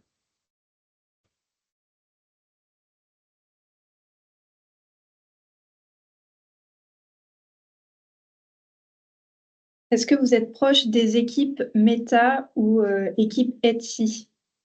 Pro, malheureusement. Oui, on lui parle beaucoup. C'est un peu le. On peut parler, Antoine, on pourra vous raconter un peu qu'est-ce qu'on fait avec aussi eux. Une des choses intéressantes qu'on n'aura pas malheureusement le temps aujourd'hui de parler, Navi a été la première société au monde, on est fiers d'avoir fait ça en France, à construire des technologies aussi pour les plateformes. Donc il y a certaines très grandes plateformes au monde qui utilisent aujourd'hui la technologie de Navi pour enlever la contrefaçon, même avant qu'elle soit téléchargée sur le site. Meta, c'est impossible à lui imposer ça, et donc on travaille de façon réactive. Mais on travaille beaucoup aussi avec les plateformes pour essayer de nettoyer les sites.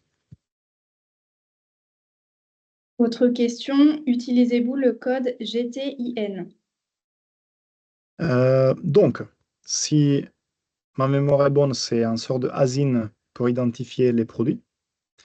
C'est un des champs qui, selon le site, peut être présent ou pas. Ça peut être utilisé dans les modèles de reconnaissance de produits pour mieux comprendre quel produit on est en train d'associer. Il y a sur l'outil une capacité de chercher par SKU. Et donc, on peut associer la SIN, le GTIN, avec votre SKU produit pour permettre une identification, par exemple, de la variation de prix plus précise. Disons que vous vendez une montre et vous avez une montre plus bon marché qui coûte 500 € et vous en avez une qui coûte 50 000. Le fait de pouvoir bien reconnaître le modèle passe pour beaucoup d'étapes. On regarde l'image, on regarde le texte. Et s'il y a le code produit, clairement, ça simplifie la détection de produits.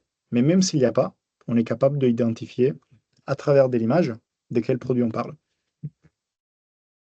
Ok. Et je peux vous montrer peut-être un... Clara, tu me tapes les doigts quand je vais trop long. Oui. Tu peux montrer. Je peux aller, par exemple, sur Ferragamo. Il y a une capacité, à nouveau sur la plateforme, de chercher par SKU. Donc, on peut aller ici et dire Ferragamo a une fermeture très célèbre avec une double oméga. Et donc, on peut dire montre-moi tous les produits qui correspondent à cette SKU précise. Donc, c'est la SKU 66064. Et ça, de la même façon, ça peut être corrélé à un GTIN. Mais ça est basé principalement sur l'image. Donc, on peut identifier votre identifiant, même sans la présence d'un code ASIN ou GTIN.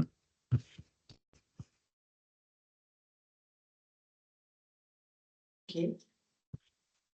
Je pense que c'est très clair. Merci pour toutes ces informations. Comme on l'a demandé, on l'a dit précédemment, l'idée c'est qu'effectivement on va transmettre les informations, enfin tes coordonnées pour que ceux qui sont intéressés puissent te contacter parmi les présents à ce webinaire. Et en tout cas, merci beaucoup pour ton temps. Merci beaucoup Marie, merci beaucoup Marion et Clara, et merci à vous tous d'avoir participé. Super. C'est génial que vous organisez ça, c'est beau pour l'écosystème. On se creusera peut-être pas tous les jours avec les marques dans la rue, mais c'est génial que vous organisez ça pour mettre des startups innovatrices à la rencontre des grandes marques françaises. Merci beaucoup. À bientôt. Merci. Au revoir.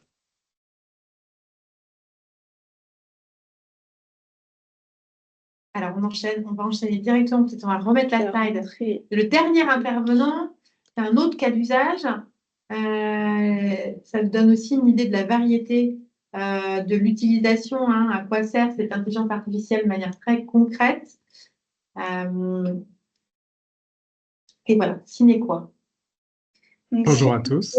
Pour un assistant de recherche intelligent dans l'entreprise, qui permet du coup de transformer les données de l'entreprise en informations à forte valeur ajoutée, facilement utilisables, pour pouvoir faciliter du coup la prise de décision avec Luc, qui est donc avec nous. Bonjour à tous, merci pour l'intro. Je commence directement par partager ma présentation de sorte que vous en profitiez. On est parti pour 10 minutes de présentation de SinéQuoi et de nos activités. Avant de rentrer dans SinéQuoi, je vais tout simplement, donc vous voyez l'intitulé de cette présentation, un assistant génératif. Donc on commence à savoir ce que c'est, vous avez commencé à les utiliser depuis 1 an ou 2. Un moteur de recherche ou les deux. Et c'est un dilemme qui s'est posé, y compris à nous et à beaucoup de monde, il y a un petit peu 2 ans, quand ChatGPT est arrivé sur le marché. Et finalement, la réponse est arrivée assez rapidement. Donc, je vais vous faire un bref résumé des épisodes précédents avant de vous introduire SinéQuoi plus précisément.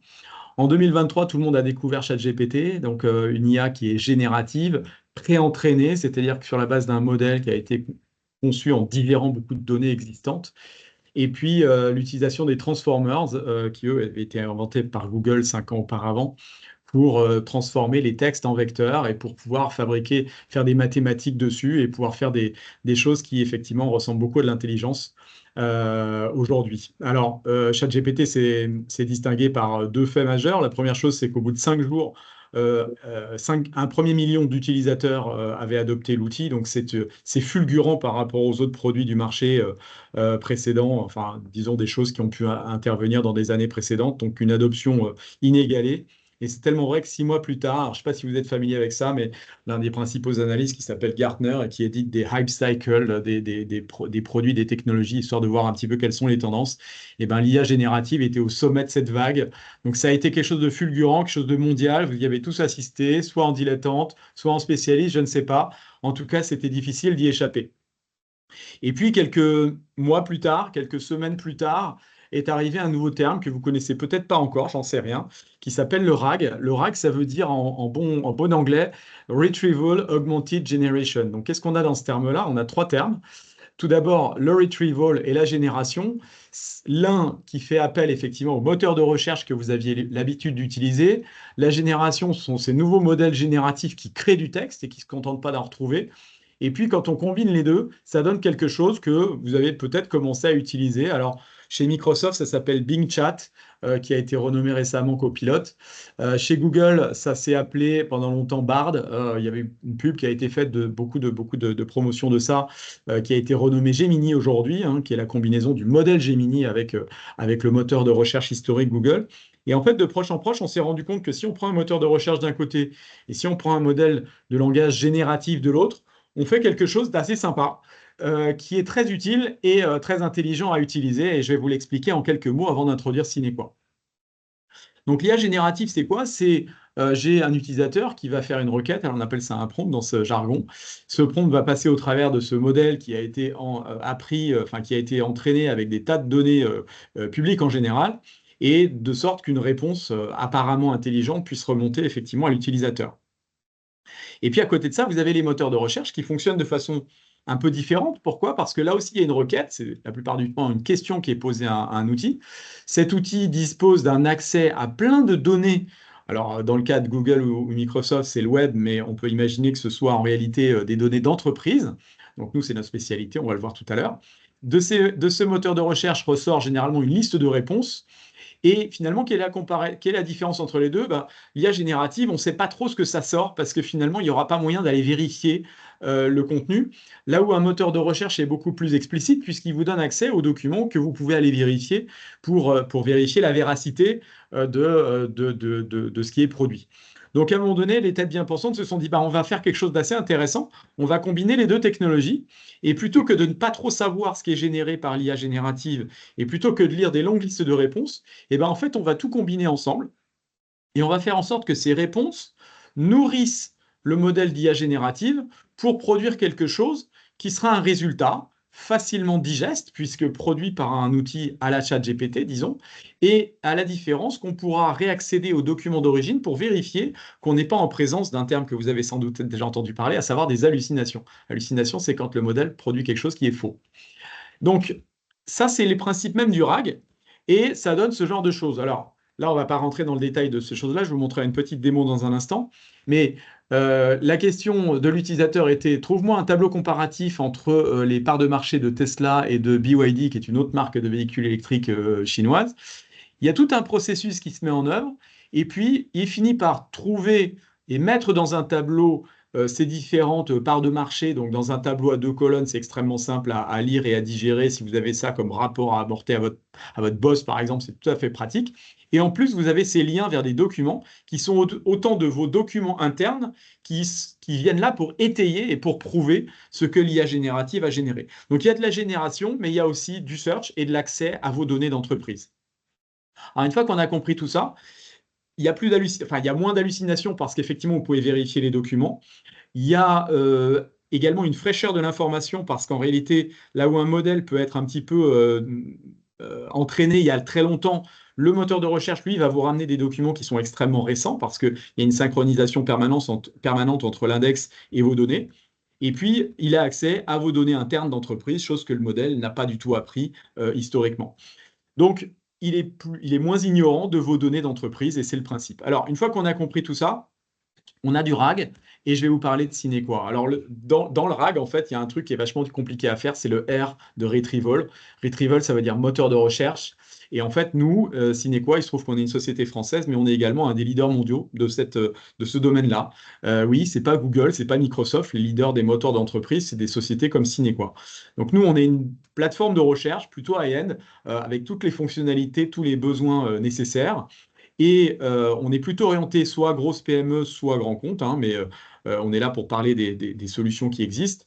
Et on est RAG ready, c'est-à-dire que ce qui nous occupe aujourd'hui, contrairement à l'année dernière ou l'année d'avant, c'est vraiment de fournir à nos grands clients des solutions de RAG, c'est-à-dire profiter de l'IA générative immédiatement comme consommateur de tous vos documents internes, qui sont ceux que vous manipulez quotidiennement.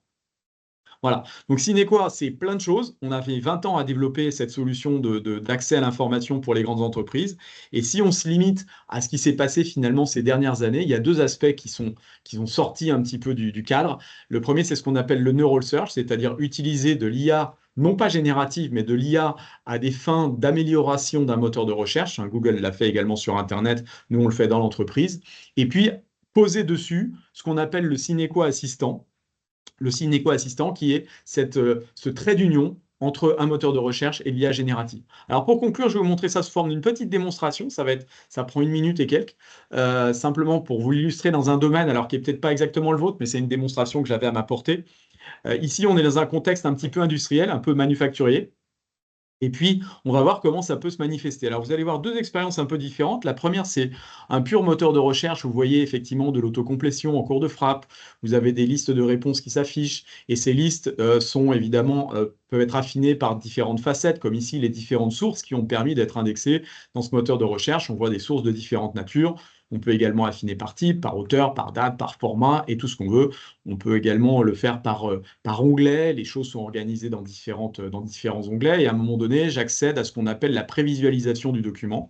Et cette prévisualisation du document me permet de naviguer également dans le document avec des extractions linguistiques qui permettent par exemple de retrouver des relations entre un numéro de produit, un numéro de client, un fournisseur, une pièce détachée, donc ce genre de choses.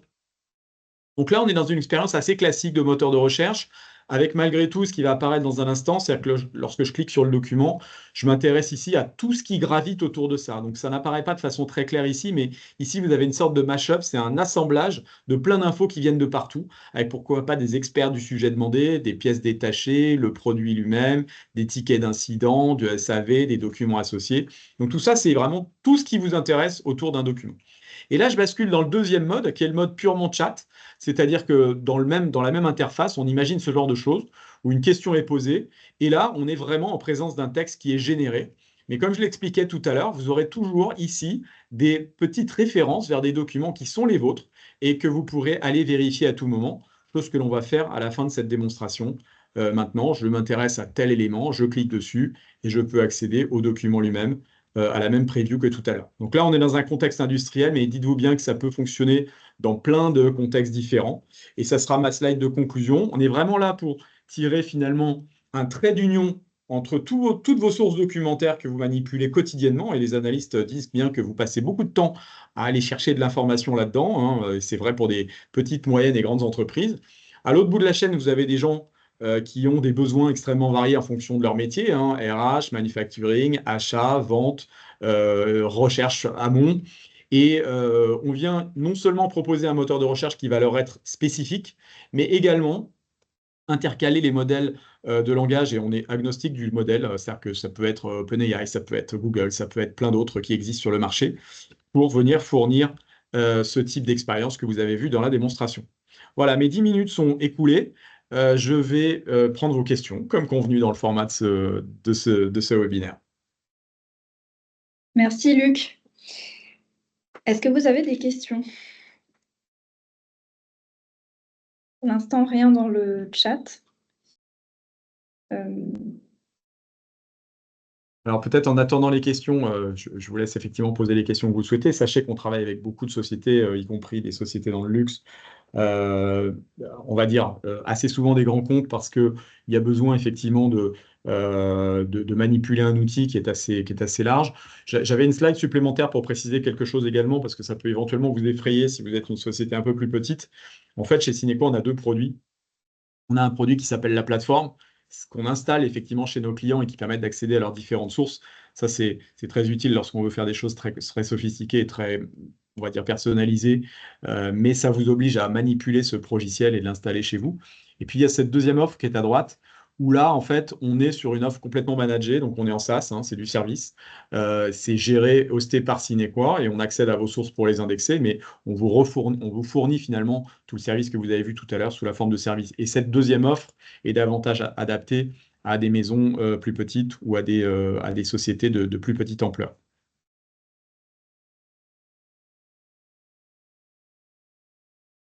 Voilà, n'hésitez pas à poser des questions. Je ne sais pas si vous êtes familier avec ces notions ou si c'est des choses que vous découvrez.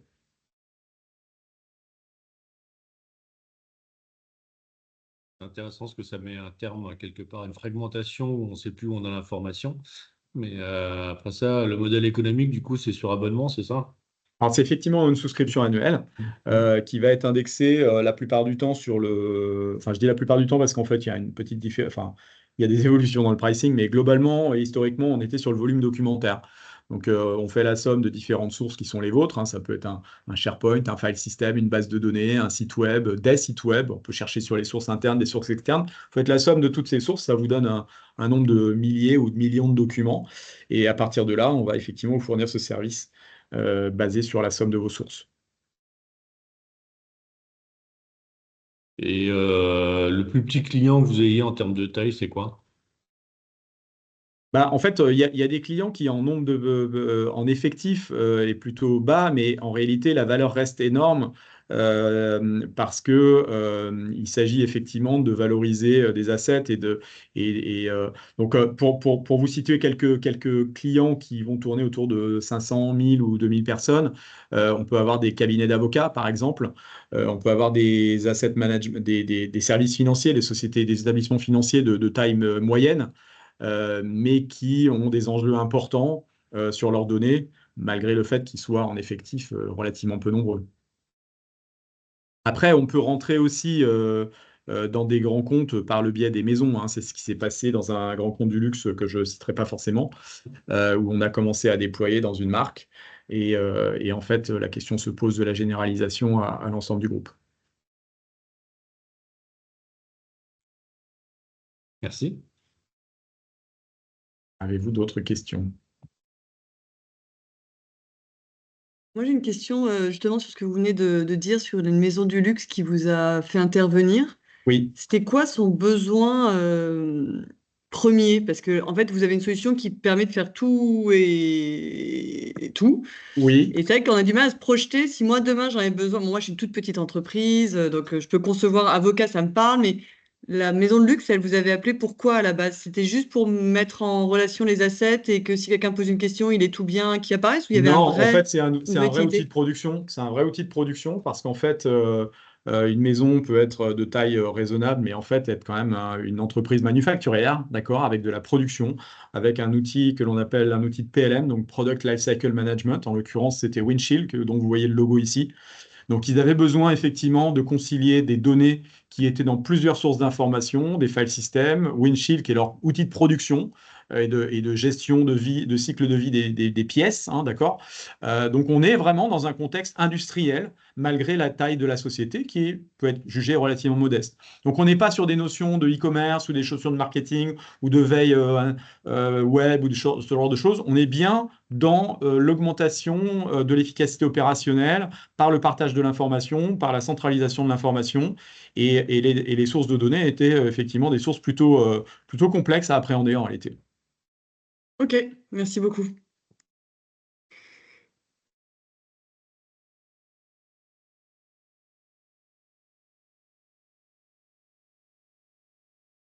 Après, je peux vous citer un autre exemple. On a été contacté par une filiale, une toute petite filiale d'Airbus. C'est assez rigolo parce que c'est une société qu'ils ont achetée aux États-Unis et en fait, c'est une société de 40 personnes. 40 personnes, on se dit effectivement, c'est pas beaucoup, sauf que c'est une société qui fabrique des drones.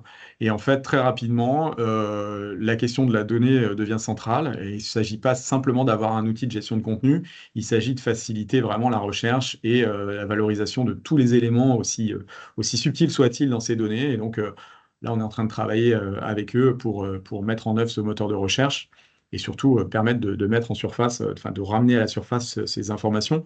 Les études disent que quelle que soit la taille de la boîte, les gens passent à peu près 20 à 25% du temps dans la semaine pour trouver la bonne information et manipuler la bonne information.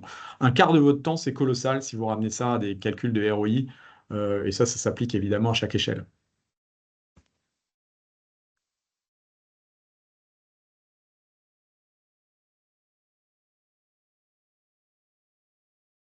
Avez-vous d'autres questions?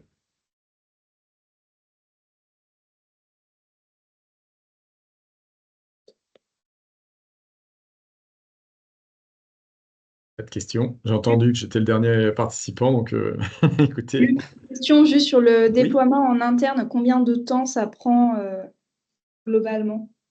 Alors, c'est évidemment, ça dépend, vous n'allez pas aimer cette réponse, évidemment, mais en fait, le produit peut s'installer en quelques jours et avoir un premier pilote ou une première application effective au bout de quelques jours. Le gap, c'est pas, la complexité, c'est pas l'installation du produit et l'indexation de vos sources, ça va être plutôt la prise en main d'un outil relativement sophistiqué par quelqu'un de chez vous. Donc, il faudra effectivement un informaticien qui s'y penche et qui passe quelques jours de formation, qui sache le manipuler, qui sache le configurer, etc. Donc, on délivre évidemment les formations qui vont bien et on peut assurer ce genre de choses. Maintenant, de ces quelques jours dont je parle pour une toute petite installation, il faut comprendre aussi qu'on est parfois avec des grands comptes en mode projet pendant des années. Tout simplement parce qu'en fait, installer un produit comme ça n'a pas de fin. Vous avez toujours envie de développer des nouveaux cas d'usage, vous avez toujours envie d'ajouter des nouvelles sources, vous avez toujours envie d'en tirer d'autres applications et d'autres usages. Donc là, je pourrais vous reciter des très grandes sociétés qui se servent de nous, hein, comme la NASA, comme Pfizer, comme Siemens en Allemagne. Mais typiquement, dans ce cadre-là, il y a vraiment un mode projet permanent parce que vous êtes là pour mettre en œuvre ce genre de choses et en profiter au maximum. On a signé par exemple avec Roche l'année dernière un contrat très important et avant même de signer avec nous, ils avaient listé 50 cas d'usage dont la plupart touchaient à l'IA générative pour lequel notre produit était destiné. Donc l'idée, c'est vraiment d'en trouver plusieurs cas d'usage. Vous pouvez avoir des éléments côté ressources humaines, côté légal, côté comptabilité, pour de la recherche amont, pour du cycle projet, de la gestion de vos clients, du support et de la maintenance. C'est quelque chose qu'on fait très souvent également. Ce sont autant de cas d'usage qui vont être spécialisés par le biais d'un assistant que l'on configure un petit peu différemment en fonction des métiers. Et effectivement, une première installation, c'est jamais quelque chose de monstrueux.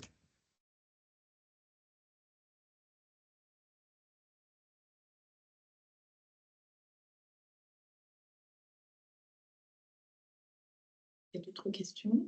Est-ce qu'il y a d'autres questions ou remarques avant de conclure?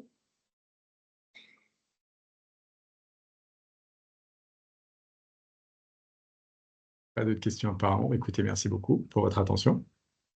Eh bien, merci pour cette Merci. présentation. On communiquera du coup, les coordonnées pour que si les entreprises souhaitent te contacter en direct, elles puissent le faire. Et puis, eh bien, merci du coup encore une fois pour ce temps qui nous a été donné. Merci. Au revoir. Merci beaucoup. Au revoir. Au revoir. Alors, on se retrouve à nouveau entre nous. Peut-être il nous reste une quinzaine de minutes, peut-être pour échanger peut-être à chaud sur ce que vous pensez de ces présentations. Alors, vous dites merci pour l'organisation de cette réunion. Je reste sur ma fin pour l'application pratique. Alors, ça tombe bien, à nouveau, on va avoir un document qu'on est en train de rédiger du côté d'Alcimed qui va présenter des cas d'usage très pratiques avec des retours d'expérience plus concrets et avec les étapes de mise en œuvre et les avantages des solutions. Donc, ça va être peut-être effectivement plus concret. Après, on comprend que là, ils étaient plutôt dans une démonstration commerciale et que, évidemment, s'ils ne peuvent pas vraiment montrer le produit, des exemples d'utilisation, ça peut rester un peu théorique par moment. Voilà. Mais dans l'ensemble, ce qui est intéressant, c'est de voir qu'avec l'intelligence artificielle, on peut répondre à certains besoins, comme effectivement identifier des signaux faibles, identifier des contrefaçons et aider aussi au pilotage de son activité. Est-ce qu'il y a d'autres réactions? Positif, négatif, enfin, il n'y a pas de mauvaise réaction, il n'y a pas de mauvaise question, hein. L'idée, c'est qu'on fait ce travail pour vous. Donc, s'il faut qu'on réajuste, c'est intéressant qu'on sache qu'on ait votre retour.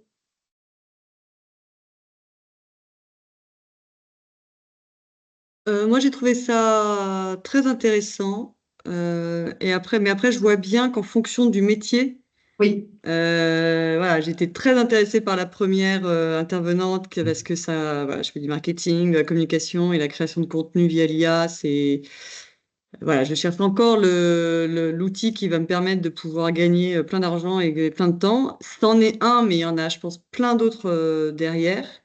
En revanche, les autres étaient moins pertinents pour moi. Donc, je trouve ça intéressant parce que de toute façon, voilà, le dernier, par exemple, j'ai trouvé passionnant. Rien à voir avec ce que je peux faire. Donc, je partageais entre gagner du temps et peut-être faire des groupes, continuer à faire ce type de curation, mais par besoin, en tout cas métier.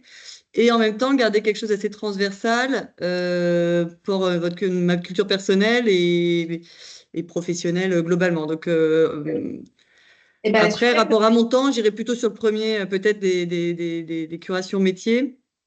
Et puis, on avait parlé, je crois, la dernière fois, d'avoir des clients. Parce que c'est un peu comme Hervé, tu présentais le catalogue. Quand quelqu'un disait, est-ce qu'on peut avoir des notes? C'est qu'en fait, on a besoin de pouvoir surfer entre ces différents prestataires qui nous envoient 20 mails par jour. C'est lequel qu'il nous faut et c'est lequel qui est en fait recommandé par les copains d'à côté, quoi. Et là, pareil, et c'est hyper intéressant, mais en fait, ce qu'on veut, c'est le client qui dise, eux, ils sont vraiment très, très bons. Donc, je dis pas que c'est simple à faire, mais je pense que ça, c'est une valeur ajoutée énorme. Alors après, on sera tous en train de l'appeler après, mais plus il y en aura, où on aura eu des recos du groupe, je pense, plus du groupe ou d'autres gens, enfin, plus ce sera vraiment hyper utile, quoi.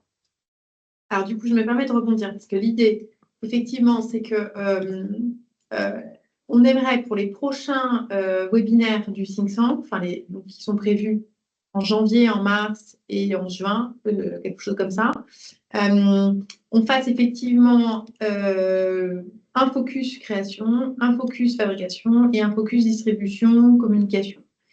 Et donc, ça permettra effectivement de rentrer plus dans le fond sur ces sujets-là et d'être plus orienté métier. Et voilà, et effectivement, après, on a une démarche transversale, puisque avec ce rapport sur lequel on est en train de travailler, qui reprend alors des cas d'usage, mais du coup, du côté utilisateurs, mais pas des utilisateurs qui sont forcément dans vos métiers, c'est des utilisateurs d'autres filières.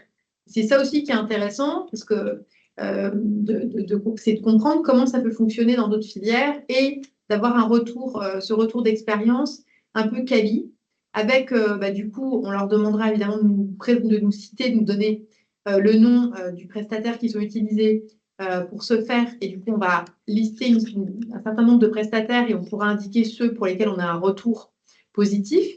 Après, c'est toujours un exercice compliqué parce qu'effectivement, voilà, à la fois, on n'a pas une vision d'ensemble de tous les prestataires. Enfin, avec la plateforme, on a cette vision de plusieurs noms de prestataires, mais on n'a pas forcément les retours. Donc, quand on aura des retours, on l'indiquera. Et quand on n'en aura pas, ça ne veut pas dire forcément que ces prestataires-là ne sont pas bons. Donc, on ne se permettra pas de juger.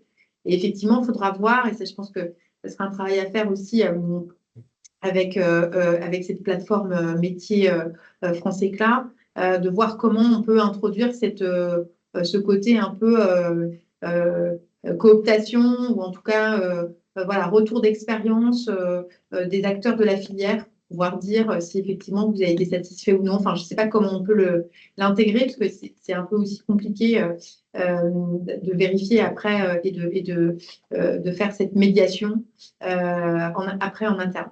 Mais voilà, donc c'est un peu cette idée-là. C'est à la fois d'avoir des focus sur les différentes briques de la chaîne de valeur et en même temps d'avoir une vision globale à travers ce rapport et une présentation qui sera faite à tout le monde. Là, c'était plus facile pour nous de commencer par un retour une présentation concrète par le regard de prestataire. Mais effectivement, ce qui est recherché, c'est d'avoir le regard de l'usager et qui ne sera pas forcément de votre filière. Voilà. Super. Une difficulté qu'on a aussi, qu'on avait dans la première session du think tank, c'est qu'on avait des tailles d'entreprise très ouvertes. Et on voit très bien quand même que la dernière présentation qui vous a été faite est plutôt sur des grosses structures, à la fois dans l'outil, la diversité, enfin tous les produits listés, et même dans le discours de l'intervenant. Là où une petite structure va pas forcément se projeter sur un outil qui lui permettra de l'ordre dans la diversité d'infos, qui est un problème qu'elle a sans doute aussi à son échelle, hein. Je pense qu'on a potentiellement un peu tous le même sujet. On a plein d'outils, plein d'applications, tout est fragmenté et à un moment donné, on a besoin de reconstruire une image un peu plus fluide, de retrouver l'information où qu'elle soit.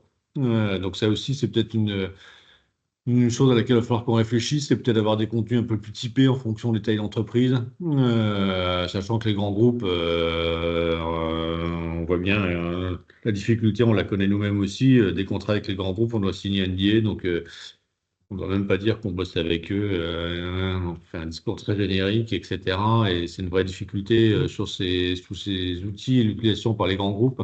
Donc effectivement, essayer de cibler une solution, j'allais dire presque de parrainage au niveau des PME, des TPE, pour avoir ce côté rassurant du je suis pas le seul, je suis pas en mode pionnier dans le secteur à me lancer avec cette société, qui est un peu le risque.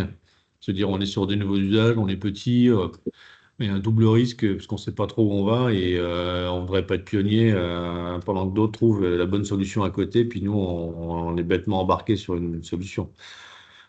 Techniquement, comment on fait ça? Très bonne question. Je suis preneur d'idées aussi pour le coup. On demandera à l'IA si elle a une idée, mais.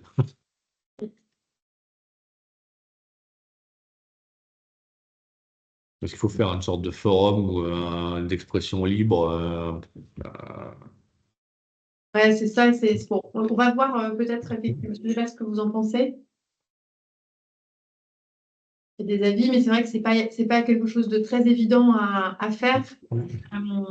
Mais ça serait bien effectivement d'avoir du partage d'expérience au fur et à mesure où les uns ou les autres testent des outils. Après, on n'oublie pas qu'on est aussi, il y a la question aussi de la confidentialité, hein, évidemment, entre vos sociétés.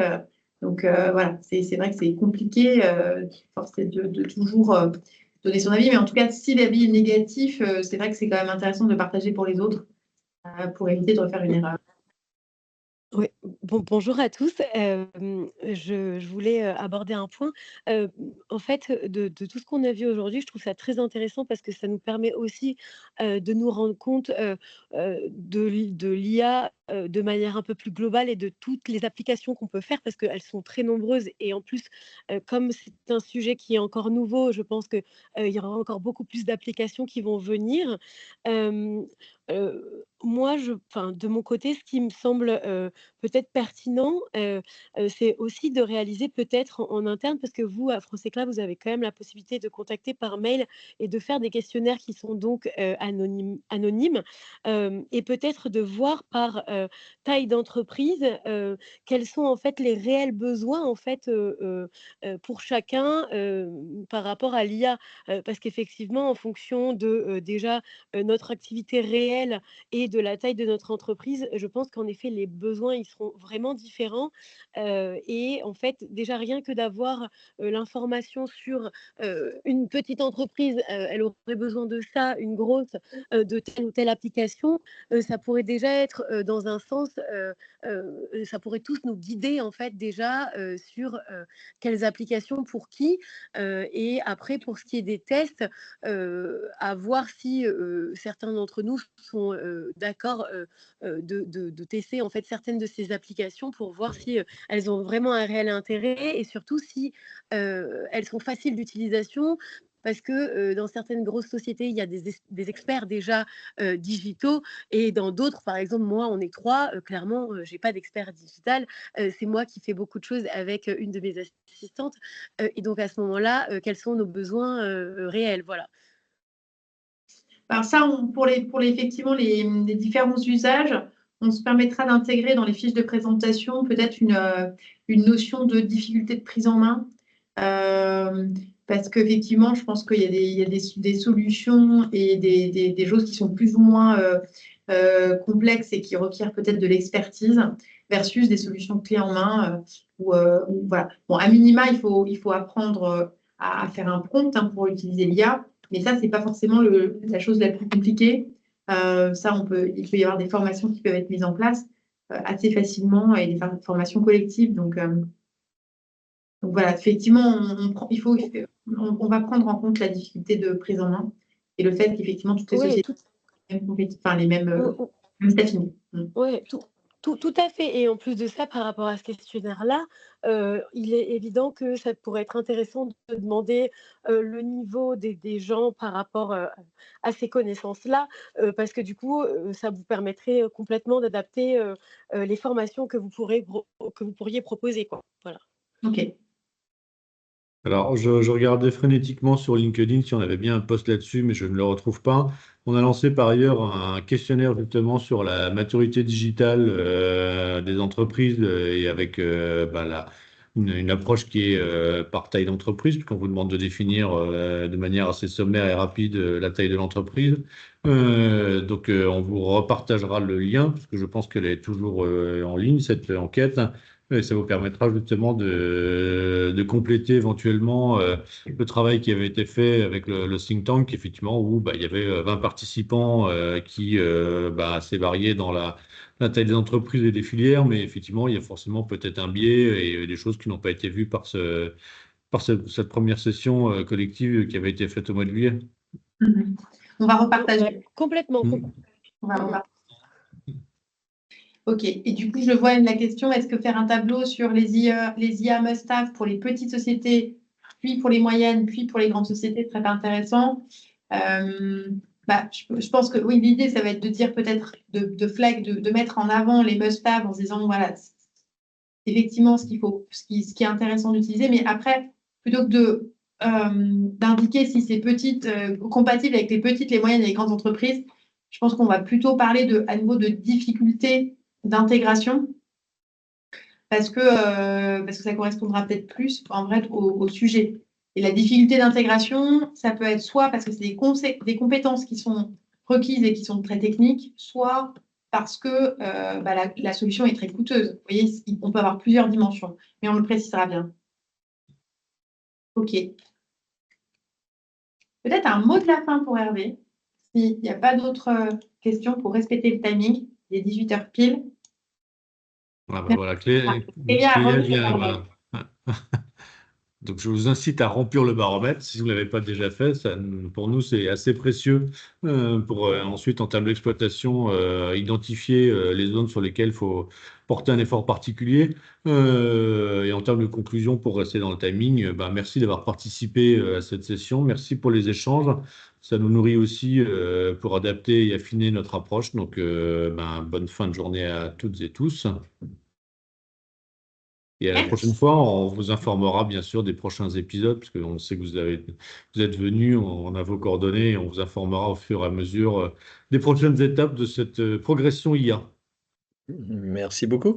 On vous reverra. Merci beaucoup. Merci beaucoup. Merci. Au revoir. Merci à tous. Au revoir. Au revoir. Merci.